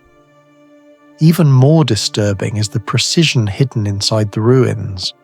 The walls were layered with unusual symmetry, ventilation systems appear intentionally engineered, fire chambers show evidence of controlled heat exposure, and buried beneath later temples, older structures remained astonishingly intact, as if the builders understood long-term structural preservation centuries before formal engineering existed. Kotosh does not look like the work of a primitive farming society. It looks like the remains of a civilization experimenting with architectural science long before history says it should have been possible. The site of Kotosh remained largely unknown to the outside world until the 20th century. Excavations intensified during the 1950s and 60s under Japanese archaeologist Seiichi Izumi and through the broader influence of Peruvian archaeologist Julio Citello on Andean studies. What researchers uncovered beneath the soil shocked the archaeological world. buried under layers of earth were ceremonial temples stacked on top of older temples in carefully planned sequences. Inside one chamber stood the site's most famous discovery, the Temple of the Crossed Hands, named after two crossed clay forearms embedded into the wall. The symbol became iconic almost immediately, but the surrounding architecture created even greater controversy. The temple walls showed signs of repeated plastering and heat treatment, while several chambers contained carefully controlled entrances and airflow passages. Carbon dating suggested that parts of the complex predated many advanced urban societies elsewhere in the Americas. What began as a relatively ordinary excavation soon became one of the most controversial prehistoric engineering sites in the Andes. The greatest mystery surrounding Kotosh is its construction technology. Most ancient structures that survive for thousands of years were built from massive stone blocks, granite, basalt, or baked brick. The pyramids of Giza Pyramid Complex used millions of limestone blocks weighing several tons each. Roman engineering relied heavily on volcanic concrete capable of hardening underwater, and even the later Inca Empire used carefully cut and interlocked stone masonry resistant to earthquakes. Kotosh was completely different. Much of the site was built using compacted clay, mud mortar, small field stones, and organic binding material. Under normal environmental conditions, these materials should have degraded rapidly. The Andes experienced severe temperature variation between day and night, periodic moisture infiltration, seismic instability, and seasonal erosion. Modern adobe structures in similar climates often require continuous maintenance after only a few decades. Yet some walls at Kotosh remain standing after more than 4,000 years. Researchers studying the plaster composition discovered unusually dense clay mixtures containing mineral particles that may have reduced cracking during thermal expansion. Some wall surfaces also appear intentionally burnished or heat-treated, creating hardened outer layers similar to primitive ceramic stabilization. This raises an uncomfortable question. How did a prehistoric society with no known iron tools, no advanced metallurgy, no wheeled transport, and no written engineering manuals produce construction materials durable enough to resist thousands of years of environmental stress? The mystery becomes even stranger when seismic resistance is considered. Several wall foundations appear layered with alternating stone sizes and compact fill material. Modern engineers observing the site have compared this arrangement to primitive energy dissipation systems used in earthquake-resistant construction. The principle resembles techniques later perfected by the Inca at Sacsayhuaman and Machu Picchu, yet Kotosh predates those civilizations by thousands of years. Some archaeologists believe the builders may have learned through repeated seismic disasters, gradually refining construction methods across generations. Others argue the precision visible in the surviving walls suggests a far more systematic understanding of structural behavior. To this day, no consensus exists. Inside several ceremonial rooms, archaeologists discovered heavy evidence of repeated fire rituals. Ash deposits, carbonized surfaces, and heat-altered plaster suggest that fires burned continuously for long periods. Normally enclosed fire chambers produce thick soot accumulation and unstable wall damage, but Kotosh behaves differently. Some chambers contain surprisingly limited smoke residue relative to the amount of burning inferred from the ash layers. This has led researchers to suspect that the builders intentionally designed airflow systems to regulate oxygen and smoke extraction. Narrow ventilation channels and carefully positioned openings may have created natural convection currents. Even slight elevation differences between corridors could have allowed hot air to rise while pulling cooler air inward from lower entrances. In modern physics, convection-based ventilation is well understood, but Kotosh appears to demonstrate practical application of these principles thousands of years before formal scientific theory existed. Even more mysterious is the effect of heat on the walls themselves. Certain clay sections became partially vitrified, meaning the material hardened under sustained high temperatures in ways similar to low-grade kiln firing. This process could significantly increase resistance to moisture and erosion. If the builders intentionally controlled these temperatures, they may have accidentally discovered an early form of thermal material engineering. That possibility changes everything historians thought they knew about prehistoric Andean societies. One of the strangest practices at Kotosh was the deliberate burial of older temples beneath newer ones. Instead of destroying previous ceremonial structures, the inhabitants carefully filled them with earth and stone before constructing new temples directly above them. At first glance, the process sounds irrational, because filling a structure creates uneven pressure distribution and increases the risk of collapse. Without precise load management, upper buildings should sink, crack, or destabilize over time. Yet many architectural layers at Kotosh remained remarkably aligned. This suggests the builders understood soil compression and foundational balance at a surprisingly advanced level.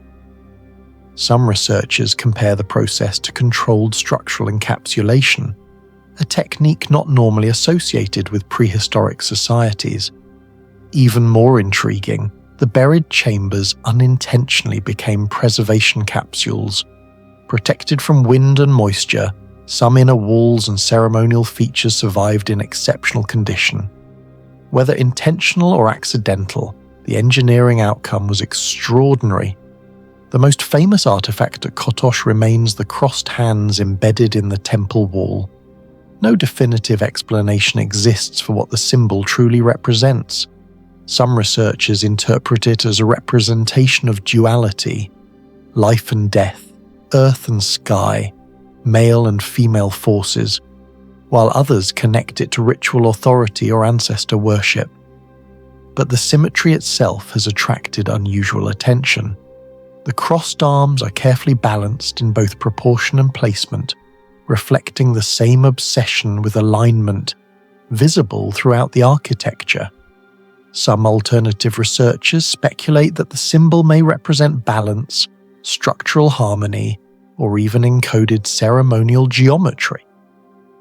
There is no proof for such theories, yet the persistence of symmetrical design throughout Kotosh continues to fuel debate about whether the builders possessed mathematical concepts far more advanced than previously assumed.